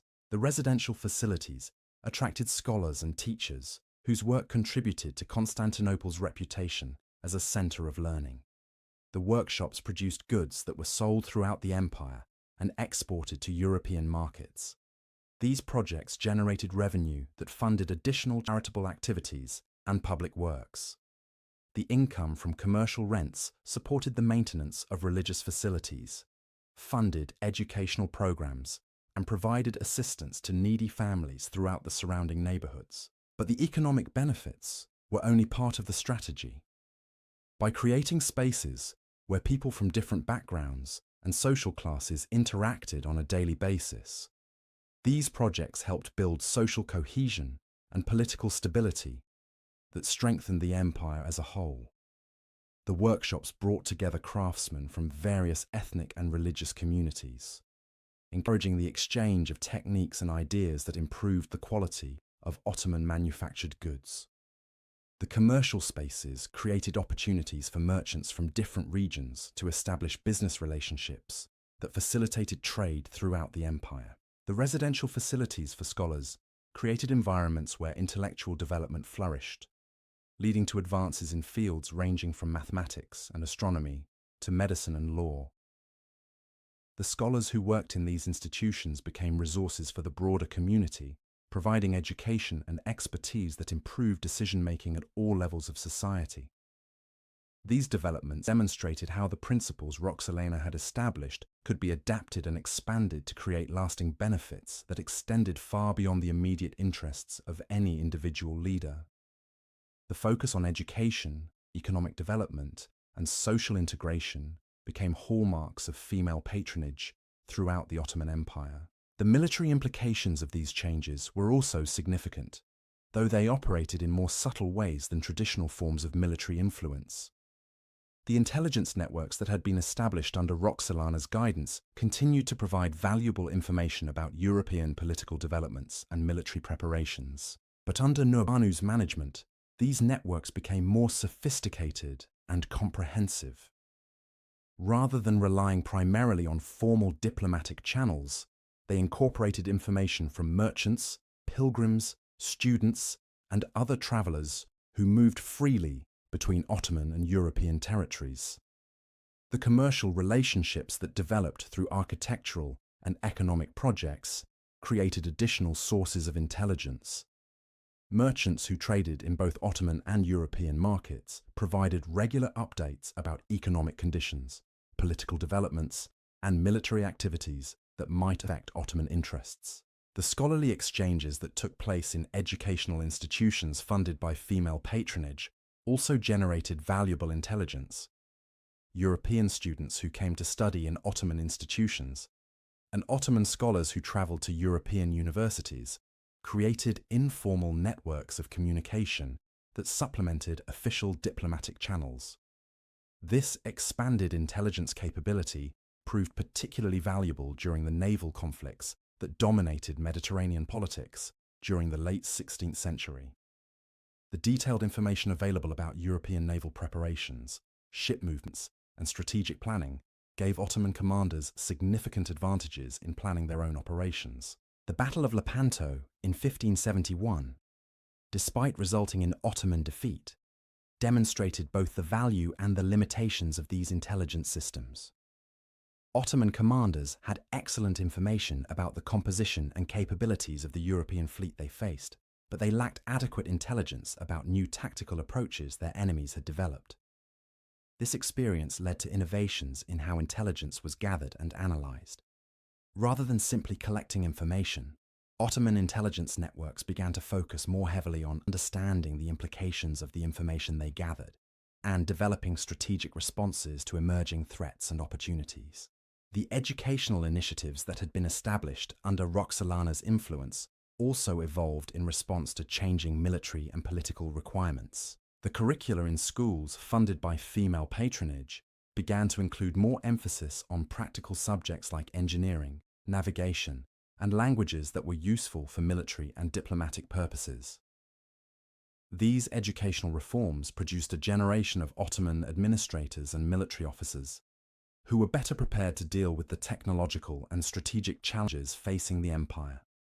They understood European languages and customs, possessed technical skills that were increasingly important for military success, and had been trained to think analytically about complex problems. The legal and administrative systems of the empire also continued to evolve in ways that reflected Roxelana's influence. The precedents established during her era regarding female involvement in legal proceedings and administrative decisions became more formalized and systematic. Women throughout the empire began to play more active roles in managing family property, resolving business disputes, and participating in community decision-making. These changes didn't happen overnight, and they weren't uniform across all regions and social classes, but they represented a significant shift in how Ottoman society understood women's capabilities and appropriate roles. The court records from this period show increasing numbers of cases where women appeared as independent legal actors, rather than simply as dependents of male relatives. They bought and sold property, entered into business partnerships, and pursued legal remedies for grievances in ways that would have been unusual or impossible in earlier eras. These legal changes had practical economic implications as well. When women could participate more freely in economic activities, families had access to additional sources of income and expertise. The cumulative effect of these changes contributed to increased prosperity and economic dynamization throughout Ottoman territories. The diplomatic protocols that had been established during Roxelana's era also became more systematic and sophisticated. European courts developed standard procedures for communicating with Ottoman women who held positions of authority, and these procedures became part of the regular diplomatic process. The correspondence from this period reveals increasingly complex negotiations that involved multiple parties on both sides. European ambassadors found themselves managing relationships with not just the Sultan and his administrative officials, but also with various women who could influence imperial decision-making. This complexity sometimes created challenges for European diplomats who were accustomed to more straightforward hierarchical relationships. But it also created opportunities for more nuanced and flexible diplomatic solutions to difficult problems. The trade agreements negotiated during this period often included provisions that reflected the interests and concerns of female power networks within the Ottoman system. These agreements addressed issues like the protection of merchants' families, the security of commercial facilities, and the resolution of disputes that might arise from cultural misunderstandings. The cultural implications of these changes extended throughout Ottoman society and beyond. The example of women wielding significant political and economic influence encouraged similar developments in other parts of the Islamic world, and even influenced discussions in European courts about the appropriate roles and capabilities of women. The artistic and literary production of this era also reflected these changing social dynamics. Poets and writers began to explore themes related to female authority and capability in ways that would have been unusual in earlier periods. These works helped normalize the idea that women could play meaningful roles in public life and governance. The architectural styles that emerged during this period incorporated design elements that reflected female patronage and influence. Buildings funded by women often included features that served the specific needs of female users, such as separate entrances, private courtyards, and spaces designed for activities traditionally associated with women. But these architectural innovations also challenged traditional gender boundaries by creating spaces where women could engage in activities that had previously been restricted to men. Libraries, workshops, and meeting rooms in buildings funded by female patronage became venues where women could pursue education, conduct business, and participate in community decision-making. The technological innovations that emerged from institutions supported by female patronage also had lasting significance. The emphasis on practical applications of knowledge that characterized these institutions led to developments in fields like textile production, food preservation, and medical treatment that improved living conditions throughout the empire. The textile workshops established under female patronage pioneered new techniques for producing silk and cotton fabrics that became highly prized in European markets. These innovations contributed to Ottoman economic competitiveness and provided employment for thousands of workers throughout the empire. The medical facilities funded by female patronage became centers for the development of new treatments and surgical procedures. The physicians who worked in these institutions made advances in understanding diseases and developing remedies that saved countless lives and reduced suffering throughout Ottoman territories. The agricultural improvements that resulted from female patronage also had significant long-term effects. The emphasis on supporting rural communities and improving farming techniques led to increased food production and better nutrition for millions of people throughout the empire. These practical benefits helped build political support for the expanded roles women were playing in Ottoman society. When people could see concrete improvements in their daily lives that resulted from female leadership and patronage, they were more likely to accept and support continued changes in traditional gender roles. The religious dimensions of these developments also played important roles in legitimizing and sustaining the changes that had begun under Roxelana's influence.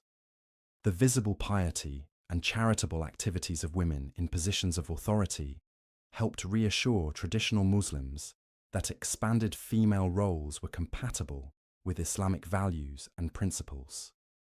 The scholarly work that took place in educational institutions funded by female patronage contributed to theological discussions about the appropriate roles of women in Islamic society. These discussions helped develop religious justifications for the expanded opportunities women were gaining in Ottoman society. The pilgrimage activities supported by female patronage also created opportunities for women from throughout the Islamic world to observe Ottoman innovations and consider how similar changes might be implemented in their own societies. But perhaps the most significant aspect of this continuing evolution was the way it demonstrated the resilience and adaptability of the changes Roxelana had initiated.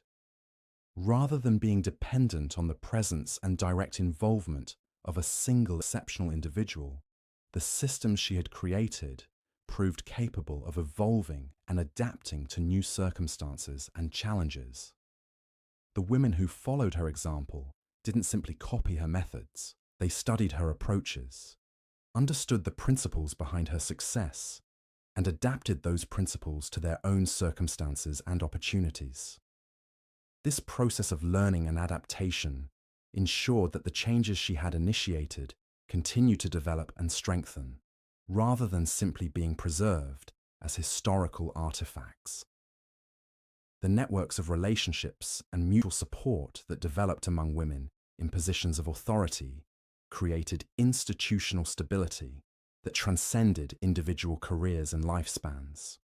When one woman died or lost influence, others were positioned to continue the work and maintain the momentum of change. This institutional continuity proved crucial during periods of political instability and succession crises that might otherwise have reversed the gains women had made. The systems that had been established were robust enough to survive temporary setbacks and continue functioning even when individual leaders faced challenges to their authority. The international recognition of Ottoman women's authority also created external pressures that helped sustain domestic changes. European courts that had developed diplomatic relationships with powerful Ottoman women had interests in maintaining those relationships, even when domestic Ottoman politics created pressures to restrict female influence. The economic benefits that resulted from female leadership and patronage created stakeholder communities that had material interests in preserving and extending women's roles in society. Merchants, craftsmen, scholars, and farmers who had benefited from female-sponsored projects became advocates for continued female involvement in economic and social development. The military and strategic advantages that resulted from female intelligence networks and diplomatic activities created security interests that supported continued female participation in political decision-making. Ottoman military leaders recognized that the information and relationships provided by women in positions of authority contributed to imperial defense and expansion. These multiple sources of support created a foundation for continued evolution that extended far beyond the specific individuals who had initiated the changes. The transformation that had begun with one exceptional woman's rise to power had become embedded in the institutional structure of the empire itself. The legacy that emerged from this process was more durable and comprehensive than what any single individual could have created alone. It represented a fundamental shift in how Ottoman society understood human potential and the relationship between individual capability and social opportunity. The principles that had guided Roxelana's rise, merit over birth, adaptability over tradition, strategic thinking over conventional wisdom, became part of the cultural DNA of the Ottoman Empire. They influenced how the empire approached challenges and opportunities across all areas of government and society. The story of how these principles took root and flourished provides crucial insights into the mechanisms of historical change and the ways in which individual actions can create lasting institutional transformations. It demonstrates that even the most dramatic social changes can become sustainable when they align with broader social needs and create benefits that extend throughout society. The woman who had started as a nameless slave had not just transformed her own circumstances. She had created a new model of human possibility that continued to inspire and guide others long after her own story had ended. The empire that emerged from her influence was more dynamic, more inclusive, and more capable of adapting to changing circumstances than the one she had encountered as a young captive. Her ultimate legacy wasn't just the specific changes she had implemented, but the broader principle she had established, that human potential should not be constrained by arbitrary limitations, that talent deserves recognition regardless of its origins, and that individuals who refuse to accept conventional boundaries can achieve transformations that reshape the world around them. This principle continued to operate throughout the Ottoman Empire and beyond, creating opportunities for countless individuals to transcend their circumstances and contribute their capabilities to collective endeavors. The slave who became an empress had not just changed her own fate, she had opened new pathways for human advancement that would benefit generations yet unborn. The transformation Roxelana had achieved extended far beyond the walls of the Ottoman palace, creating ripple effects that would fundamentally alter how power operated throughout the Islamic world and beyond. Her success had proven that the most rigid social hierarchies could be challenged and overcome, but the true test of her legacy would come in how effectively others could learn from her example and adapt her methods to their own circumstances. In the decades following her death, a new generation of women emerged who had grown up witnessing her extraordinary rise. These women understood that Roxelana's success wasn't the result of luck or unique circumstances, but rather the product of systematic strategic thinking that could be studied, understood, and applied to different situations. They began to implement their own versions of her approach, creating a network of female influence that stretched across the empire and beyond. One of the most remarkable examples of this phenomenon occurred in the Crimean Khanate, a vassal state of the Ottoman Empire located on the northern shores of the Black Sea.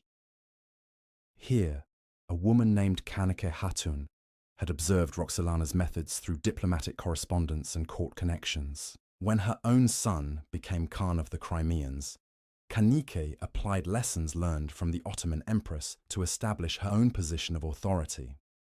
But Kanike faced challenges that were quite different from those Roxelana had encountered. The Crimean Khanate was a smaller, more precarious state that depended heavily on military raids and tribute collection for its survival. The traditional power structures here were more fluid than those in the Ottoman heartland, but they were also more dangerous, with rival clans constantly competing for control and external enemies threatening the state's very existence. Kanike's approach reflected these different circumstances. Where Roxelana had worked primarily through cultural patronage and diplomatic influence, Kanike focused more heavily on military intelligence and strategic planning. She established networks of informants throughout the region who provided information about Russian military movements, Polish diplomatic initiatives, and Ottoman policy changes that might affect Crimean interests. Her intelligence operations proved remarkably effective. During a major Russian offensive in the 1570s, Kanike's networks provided early warning that allowed Crimean forces to evacuate vulnerable settlements and reposition their troops for maximum defensive advantage. The resulting military success not only preserved Crimean independence, but also enhanced her son's reputation and, by extension, her own influence within the Khanate. But Kanike understood that military intelligence alone wasn't sufficient to maintain long-term power. Following Roxelana's example, she began to build economic and cultural institutions that would create lasting sources of influence and support. She established trading posts along the major commercial routes that connected the Black Sea region with Ottoman and European markets, creating revenue streams that reduced the Khanate's dependence on military raiding. These commercial enterprises did more than generate income. They created networks of merchants and traders who had material interests in maintaining stable relationships with the Khanate. When rival clans attempted to challenge her son's authority, these commercial allies provided both financial support and valuable intelligence about enemy activities. Kanike also followed Roxelana's example in supporting educational and religious institutions. She funded the construction of madrasas and mosques throughout Crimean territory, but her approach differed significantly from her Ottoman predecessor. Where Roxelana had focused primarily on Islamic institutions, Kaniki recognized the diverse religious composition of the Crimean population and supported educational facilities that served multiple communities. Her madrasas included curricula that addressed the practical needs of a frontier society. Students learned not just traditional Islamic scholarship, but also languages, mathematics, and military engineering that would help them serve effectively in government and military positions. The institutions she funded became training grounds for a new generation of administrators and military officers who were better prepared to deal with the complex challenges facing the Khanate. The religious diversity of her educational support created political advantages that went beyond immediate practical benefits. Christian and Jewish communities within the Khanate recognized that their interests were being considered and protected, reducing internal tensions that might otherwise have been exploited by external enemies. This inclusive approach to institution building reflected a sophisticated understanding of how power worked in a multi-ethnic, multi-religious society. Rather than attempting to impose uniform cultural standards, Kaniki created frameworks that allowed different communities to maintain their identities while contributing to collective security and prosperity. The success of this approach became evident during a major crisis in the 1580s, when a coalition of Russian and Polish forces launched a coordinated offensive designed to eliminate Crimean independence entirely. The diverse communities that had benefited from Kanike's policies rallied to defend the Khanate, providing intelligence, supplies, and military support that proved crucial to the successful defense. The victory wasn't just military, it was political and cultural as well. The effective cooperation between different ethnic and religious groups demonstrated that the inclusive model Kanike had developed could work even under extreme pressure. This success enhanced her reputation throughout the region and provided a template that other leaders would study and adapt. Meanwhile, in the Ottoman heartland, other women were developing their own approaches to building and wielding influence. Safiye Sultan, who had become the mother of the reigning Sultan, was implementing strategies that combined elements of Roxelana's methods with innovations suited to the changing circumstances of the late 16th century. Safiye faced challenges that were both similar to and different from those her predecessor had encountered. Like Roxelana, she had to navigate the complex politics of the imperial court while building support for her son and establishing her own authority. But the political environment had changed significantly since Roxelana's era, requiring new approaches to familiar problems. The Ottoman Empire of the 1580s was larger and more complex than the one Roxelana had known. New territories had been added, new administrative challenges had emerged, and new types of threats had appeared on the empire's borders. The traditional methods of imperial governance were struggling to keep pace with these changes, creating opportunities for innovative approaches to emerge. Safiye recognized that the centralized model of female influence that Roxelana had developed might not be sufficient for managing the empire's expanded scope and complexity. Instead of trying to control everything from the imperial capital, she began to develop a more distributed system that operated through regional networks and local allies. Her approach involved identifying capable women in provincial centers and providing them with resources, training, and authority to address local challenges while maintaining coordination with imperial policy. This created a network of female administrators and power brokers who could respond quickly to emerging problems without waiting for instructions from Constantinople. The system proved its value during a series of rebellions that erupted in the empire's eastern provinces during the 1590s. Traditional imperial responses to such rebellions involved dispatching military forces from the capital, a process that was slow, expensive, and often ineffective in addressing the underlying causes of unrest. Safiye's network allowed for more sophisticated and effective responses. Local female administrators who understood regional conditions and grievances were able to identify the root causes of rebellions and develop targeted solutions that addressed specific concerns. In some cases, They prevented rebellions entirely by resolving grievances before they escalated into violence. When military action was necessary, the intelligence and local support provided by these networks made Ottoman operations more effective and less costly.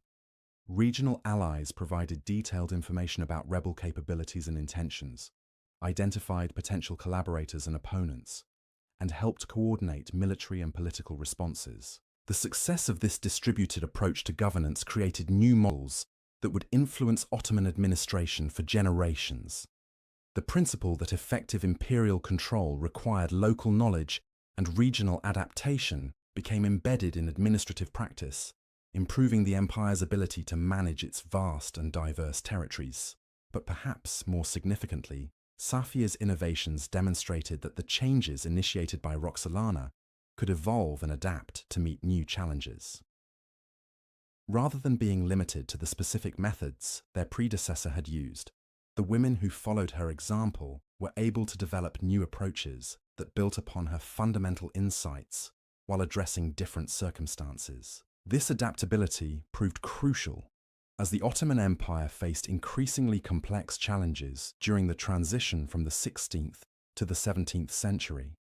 The empire's traditional advantages in military technology and organization were being eroded by European innovations. New forms of economic competition were emerging as European powers developed alternative trade routes that bypassed Ottoman territories. Religious and cultural changes were creating new sources of internal tension and external conflict. The women who had learned from Roxelana's example proved remarkably effective at developing responses to these challenges. Their networks provided early warning about emerging threats and opportunities. Their understanding of local conditions enabled more effective policy implementation. Their ability to work across traditional boundaries of ethnicity, religion, and social class created new resources for addressing complex problems. Consider the response to the economic challenges created by European exploration of sea routes to Asia. Traditional Ottoman approaches might have focused primarily on military solutions, attempting to disrupt European trade routes or prevent access to Asian markets through force. While military responses remained important, the female networks that had emerged following Roxelana's example also developed economic and diplomatic strategies. They established new trading relationships with Asian merchants who were seeking alternatives to European intermediaries. They developed new products and services that took advantage of Ottoman geographic position and cultural connections. They created diplomatic initiatives that exploited European rivalries and conflicts to Ottoman advantage. These multifaceted responses proved more effective than purely military approaches would have been. They generated revenue that helped fund military operations when necessary, created political relationships that complicated European efforts to build anti-Ottoman coalitions, and demonstrated Ottoman adaptability in ways that enhanced the empire's international reputation. The success of these approaches also had important implications for how the Ottoman Empire understood its own identity and capabilities. The empire had traditionally seen itself primarily as a military power that maintained its position through conquest and intimidation. The innovations developed by women following Roxelana's example demonstrated that Ottoman strength could also be based on economic creativity, diplomatic sophistication, and cultural appeal. This expanded understanding of imperial capabilities influenced how the empire approached new challenges and opportunities. Rather than relying exclusively on military solutions, Ottoman leaders began to develop more comprehensive strategies that incorporated economic, diplomatic, and cultural elements. The architectural projects initiated during this period reflected these changing approaches. Where earlier Ottoman architecture had emphasized the power and grandeur of military conquest, the buildings commissioned by women during the late 16th and early 17th centuries focused more heavily on practical benefits and cultural appeal. The mosque complexes, hospitals, schools, and commercial facilities built during this era were designed not just to demonstrate imperial wealth and power, but also to create economic opportunities, improve living conditions, and strengthen social cohesion. They incorporated architectural elements from various cultural traditions within the empire, creating distinctively Ottoman styles that appealed to diverse populations. These buildings became symbols of a more inclusive and sophisticated approach to imperial governance. They demonstrated that Ottoman rule could provide concrete benefits to subject populations while respecting their cultural identities and religious practices.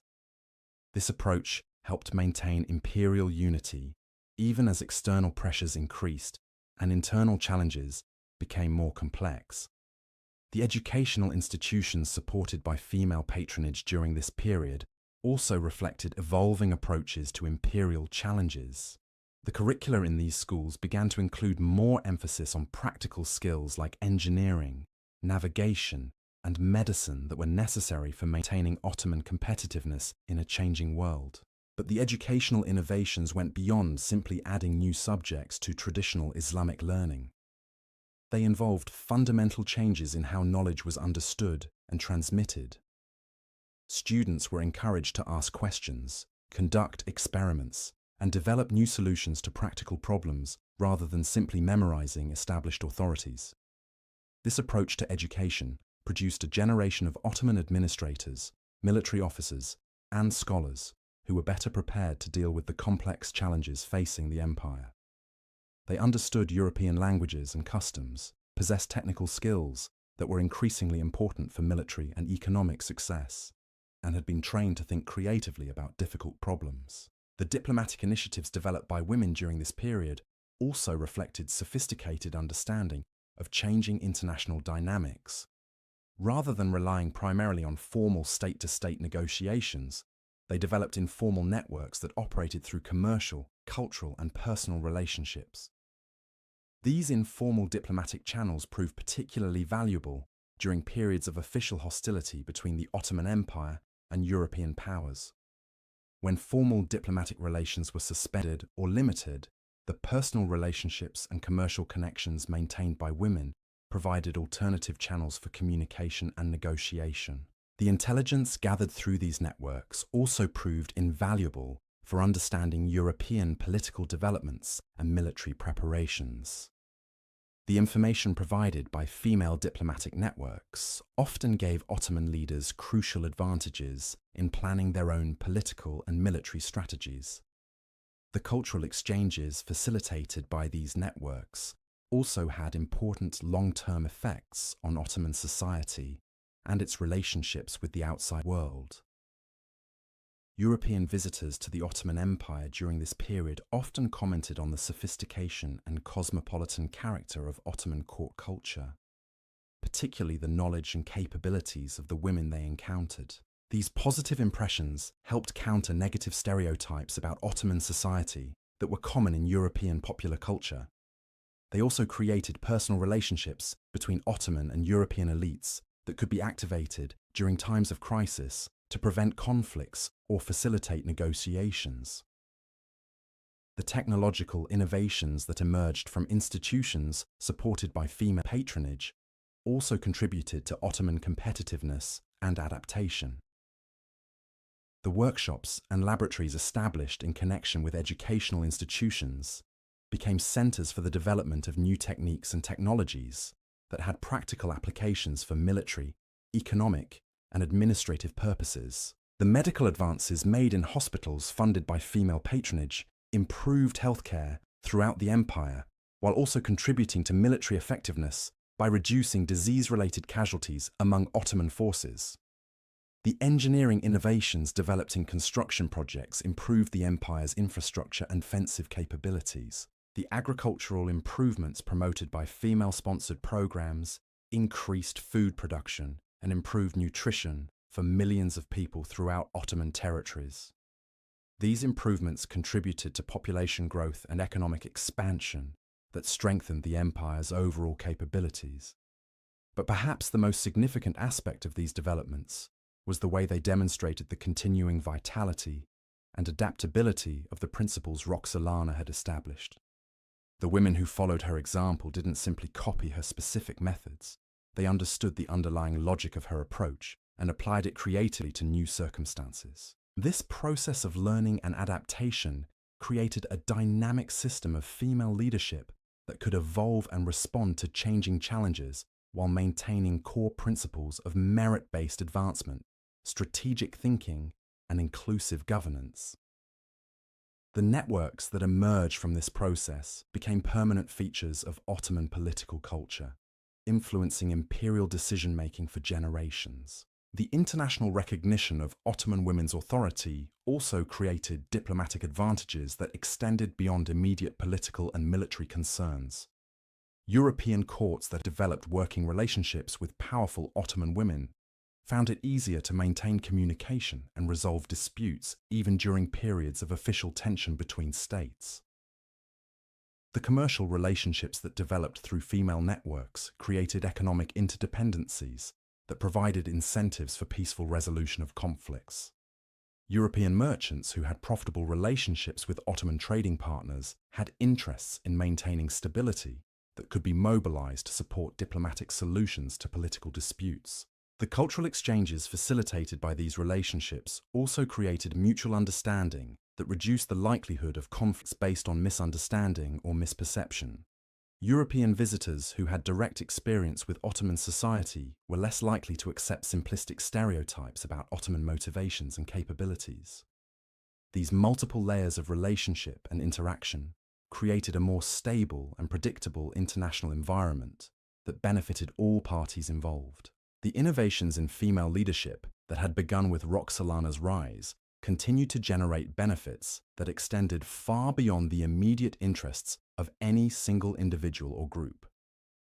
The legal and administrative precedents established during this period also had lasting effects on Ottoman governance and society. The expansion of women's legal rights and administrative roles that had occurred under Roxelana's influence became more systematic and comprehensive during the late 16th and early 17th centuries. Women throughout the empire gained greater freedom to participate in economic activities, manage property, and pursue legal remedies for grievances. These changes didn't happen uniformly or without resistance, but they represented a significant shift in how Ottoman society understood women's capabilities and appropriate roles. The cumulative effect of these legal changes was to increase the human resources available to the empire, while also improving economic efficiency and social stability. When talented individuals could contribute their capabilities regardless of gender, the empire benefited from a larger pool of administrative, commercial, and intellectual talent. The social changes that resulted from expanded female participation also strengthened family structures and community cohesion. When women could contribute more fully to economic and social activities, families became more resilient and communities became more capable of addressing local challenges. These improvements in social stability and cohesion provided foundations for imperial strength that complemented military and administrative capabilities. A society where individuals could develop and contribute their talents regardless of artificial restrictions was better positioned to adapt to changing circumstances and overcome external challenges. The religious and cultural dimensions of these changes also had important implications for imperial unity and legitimacy. The visible success of women in positions of authority helped demonstrate that Ottoman society could provide opportunities for advancement and achievement that were unavailable elsewhere. This demonstration of Ottoman social mobility and cultural sophistication enhanced the empire's appeal to talented individuals from diverse backgrounds who might choose to serve Ottoman interests rather than those of rival powers. The empire's reputation for recognizing merit regardless of origins became a significant competitive advantage in attracting and retaining capable administrators, military officers, scholars, and merchants. The architectural and artistic achievements of this period also contributed to Ottoman cultural prestige and international influence. The buildings and artworks commissioned by women demonstrated levels of sophistication and creativity that impressed foreign visitors and enhanced the empire's reputation as a center of civilization and learning. These cultural achievements had practical diplomatic and economic benefits as well as symbolic significance. They attracted visitors who spent money in Ottoman territories, created opportunities for cultural exchange that facilitated trade and diplomacy, and demonstrated Ottoman capabilities in ways that enhanced the empire's international standing. The technological and scientific advances that emerged from institutions supported by female patronage also contributed to Ottoman competitiveness in military and economic spheres. The innovations in engineering, medicine, agriculture, and manufacturing that were developed during this period helped maintain Ottoman advantages over rival powers, while also improving living conditions for Ottoman subjects. But beyond these specific achievements, the most important legacy of this era was the establishment of principles and institutions that would continue to generate benefits for generations. The networks of female leadership that had emerged following Roxelana's example became permanent features of Ottoman political culture, continuing to operate and evolve long after their founders had passed from the scene. The educational institutions, commercial enterprises, diplomatic relationships, and administrative systems that had been created during this period provided foundations for continued development and adaptation. They demonstrated that the changes initiated by one extraordinary individual could become embedded in institutional structures that would outlast any single person's lifetime. The principles of merit-based advancement, strategic thinking, and inclusive governance that had guided these developments also became part of the cultural DNA of the Ottoman Empire. They influenced how the empire approached new challenges and opportunities across all areas of government and society. Perhaps most importantly, the success of these innovations demonstrated that dramatic social change was possible when it aligned with practical needs and created benefits that extended throughout society. The transformation that had begun with one woman's refusal to accept conventional limitations had evolved into a comprehensive reimagining of human potential and social possibility. The empire that emerged from this process was more dynamic, more inclusive, and more capable of adapting to changing circumstances than the one that had existed at the beginning of Roxelana's journey. It represented a new model of imperial governance that recognized and developed human talent, regardless of its origins, while maintaining the stability and unity necessary for effective administration of vast and diverse territories. This model would continue to influence Ottoman development for generations, providing frameworks for addressing challenges and exploiting opportunities that its creators could never have anticipated. The slave who had become an empress had not just transformed her own circumstances, she had created new possibilities for human achievement that would benefit countless individuals who would follow in her footsteps. Her legacy had become something far greater than even she could have envisioned. But the true measure of Roxelana's transformation of the Ottoman Empire would be tested by the challenges that emerged in the generations following her death. The world was changing rapidly, and the systems she had created would need to prove their resilience against pressures that would have destroyed more rigid structures. By the early 17th century, the Ottoman Empire faced a constellation of challenges that threatened its very foundations. European powers had developed new military technologies and tactics that challenged traditional Ottoman advantages. Economic pressures from changing trade routes and monetary inflation were creating internal instabilities. Religious and cultural movements were generating new forms of resistance to imperial authority. Yet the networks and institutions that had emerged from Roxelana's innovations proved remarkably adaptable to these new realities. Consider the story of Sultan, who entered the imperial harem in the early 1600s as a young Greek girl named Anastasia. She had been captured during one of the ongoing conflicts with European powers and brought to Constantinople as part of the human tribute that still flowed into the imperial capital from conquered territories. Like Roxelana before her, Anastasia found herself thrust into a world that seemed designed to erase her previous identity and remake her according to Ottoman imperial requirements. But unlike her predecessor, she entered a system that had already been transformed by decades of female innovation and leadership.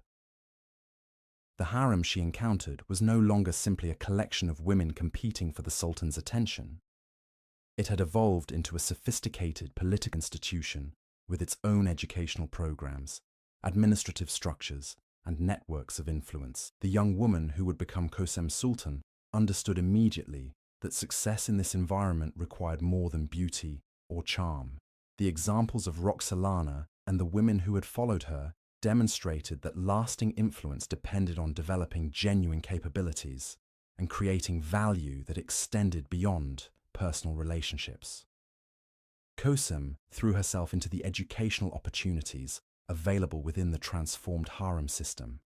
She mastered Ottoman, Turkish, and Persian with remarkable speed, but she also maintained her knowledge of Greek and learned Arabic, making her fluent in 4 languages that were crucial for imperial administration and diplomacy. She studied Islamic theology and law, but she also learned mathematics, astronomy, and medicine, subjects that were increasingly important for effective governance.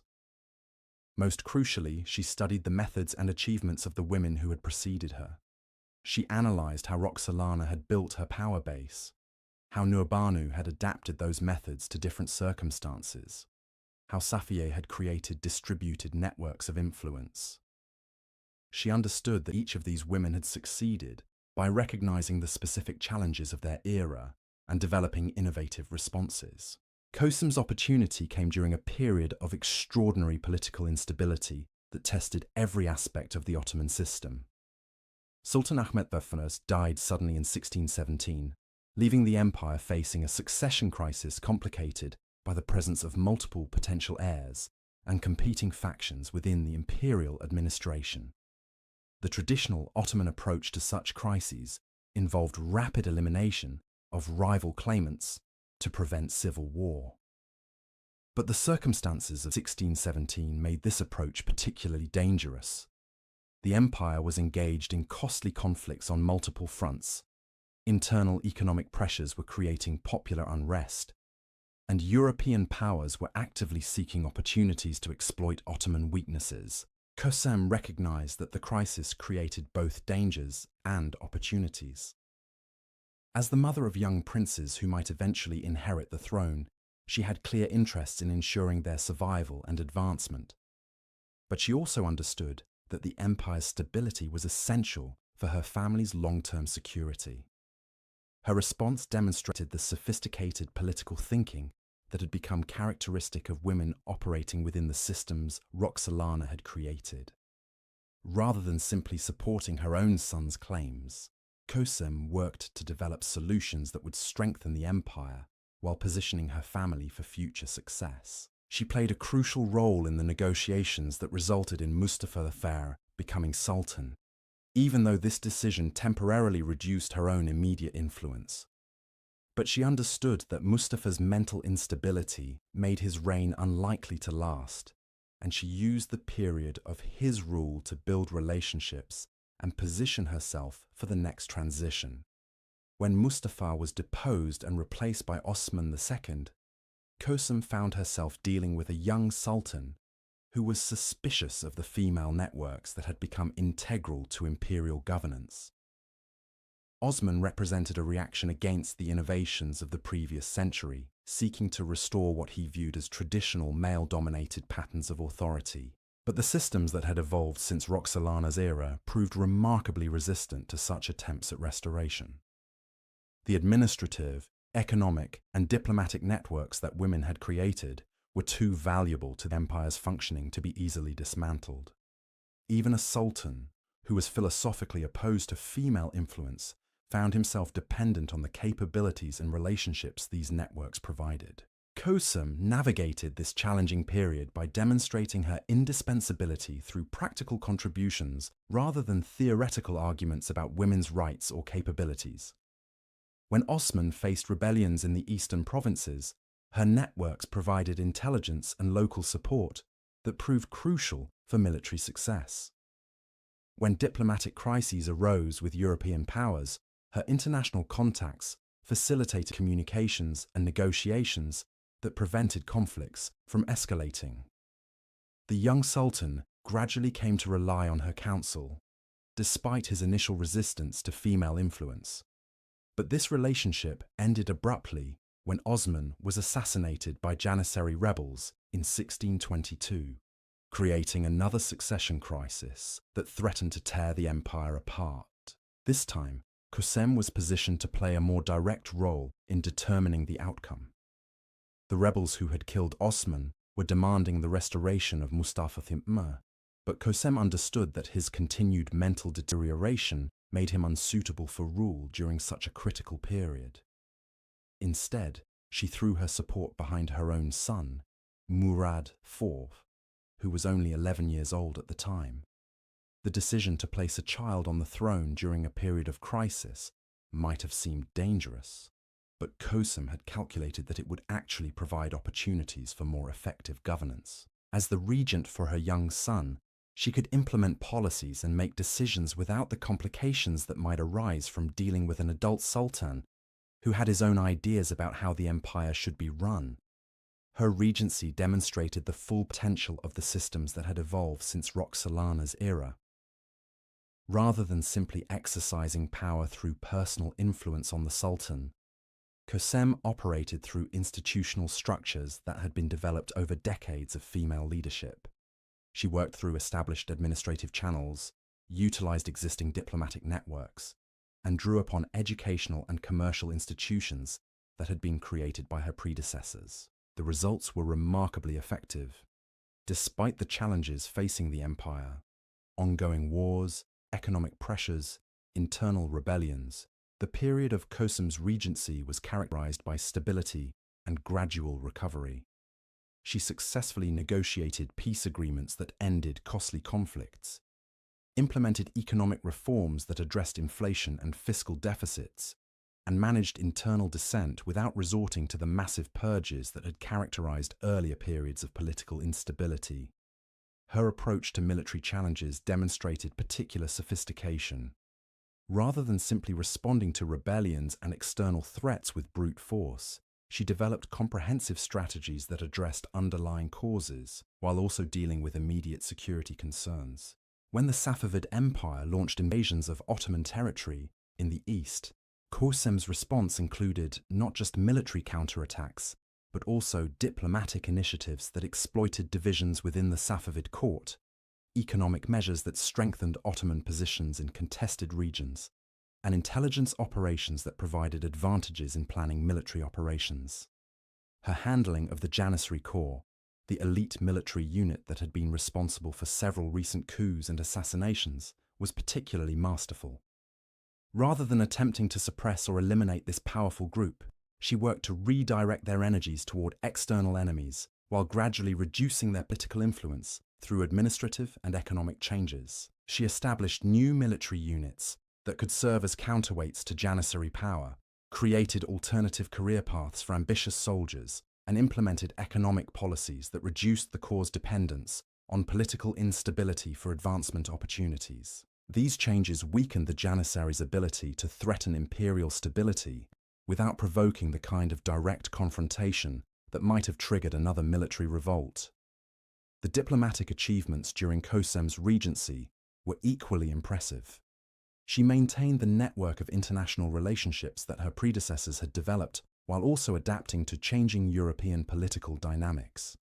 The 30 Years' War was reshaping the balance of power in Europe, creating new opportunities and challenges for Ottoman foreign policy. Kösem's diplomatic strategy involved supporting different European factions against each other, while avoiding direct Ottoman involvement in conflicts that might drain imperial resources without providing commensurate benefits. She provided financial support to Protestant forces fighting against the Habsburg Empire, facilitated French diplomatic initiatives that complicated Spanish strategic planning, and maintained commercial relationships with various European powers regardless of their political alignments. These policies proved remarkably successful at maintaining Ottoman security while minimizing costs. The empire avoided major conflicts during a period when its European neighbors were devastating each other through prolonged warfare. This allowed Ottoman resources to be focused on internal development and eastern campaigns that provided more direct benefits to imperial interests. The economic policies implemented during Kösem's regency also reflected the sophisticated understanding of imperial administration that had developed since Roxelana's era. Rather than simply extracting resources from provincial territories, she implemented development strategies that increased overall economic productivity while also generating revenue for the imperial treasury. She supported the expansion of manufacturing capabilities in key cities, facilitated the development of new trade routes that took advantage of changing international commercial patterns, and implemented tax policies that encouraged economic growth rather than simply maximizing short-term revenue collection. The agricultural policies she promoted increased food production and improved rural living conditions, contributing to population growth and urban development that strengthened the empire's overall capabilities. The infrastructure projects she funded improved transportation and communication networks that facilitated both commercial activity and administrative efficiency. These economic achievements created constituencies throughout the empire that had material interests in supporting the political innovations Kösem represented. Merchants, craftsmen, farmers, and urban professionals who benefited from her policies became advocates for the continued evolution of imperial governance systems. The educational and cultural initiatives implemented during her regency also had lasting effects on Ottoman society and capabilities. She expanded the network of schools and libraries that previous generations of women had established, but she also adapted their curricula to address the changing needs of imperial administration and defense. The institutions she supported began to include more emphasis on practical subjects like engineering, navigation, medicine, and languages that were necessary for maintaining Ottoman competitiveness in a changing world.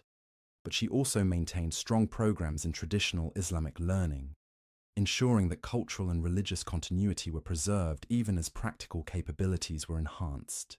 The scholars and administrators who received their education in institutions Kösem supported went on to serve throughout the empire, carrying with them approaches to governance and problem-solving that reflected her innovations. They understood European languages and customs, possessed technical skills that were increasingly important for military and economic success, and had been trained to think strategically about complex challenges. The architectural projects commissioned during her regency reflected the evolution of Ottoman imperial culture under female influence. The buildings she funded were designed not just to demonstrate imperial power and wealth, but also to create practical benefits for the communities they served, and to reinforce the legitimacy of the political innovations she represented. Her mosque complexes included extensive educational facilities, medical clinics, and commercial spaces that provided employment and services for thousands of people. The hospitals she built incorporated the latest medical knowledge and techniques, becoming centers for the development and dissemination of improved healthcare practices. The commercial facilities she established created opportunities for entrepreneurship and trade that strengthened local economies, while also generating revenue for continued charitable activities. These projects demonstrated that imperial governance could provide concrete benefits to subject populations while also maintaining the grandeur and cultural sophistication that were essential for international prestige. But perhaps most importantly, Kösem's regency demonstrated that the principles and systems Roxelana had established could continue to evolve and adapt to new circumstances. Rather than simply preserving earlier innovations, she developed new approaches that built upon previous achievements while addressing different challenges. When Murad IV reached adulthood and began to rule independently, the transition was managed smoothly because the institutions and relationships Kösem had developed could continue to operate even as formal authority shifted to her son. The networks she had created didn't depend entirely on her personal involvement. They had become embedded in the administrative and social structures of the empire. This institutional continuity proved crucial during the later phases of Murad's reign, when his increasingly autocratic tendencies and violent suppression of dissent created new challenges for imperial governance. The diplomatic, economic, and administrative systems that had been developed during Kösem's regency provided stability and continuity that helped the empire weather this difficult period. When Murad died suddenly in 1640, and was succeeded by his brother Ibrahim I, Kusum found herself once again in a position to shape imperial policy. But by this time, she was operating within systems that had been refined and strengthened through decades of female leadership and innovation. Ibrahim's reign presented new challenges that tested the resilience of these systems in different ways. The new Sultan showed signs of mental instability, similar to those that had characterized Mustafa I decades earlier. But the institutional frameworks that now existed for managing such situations were far more sophisticated than those available during the earlier crisis.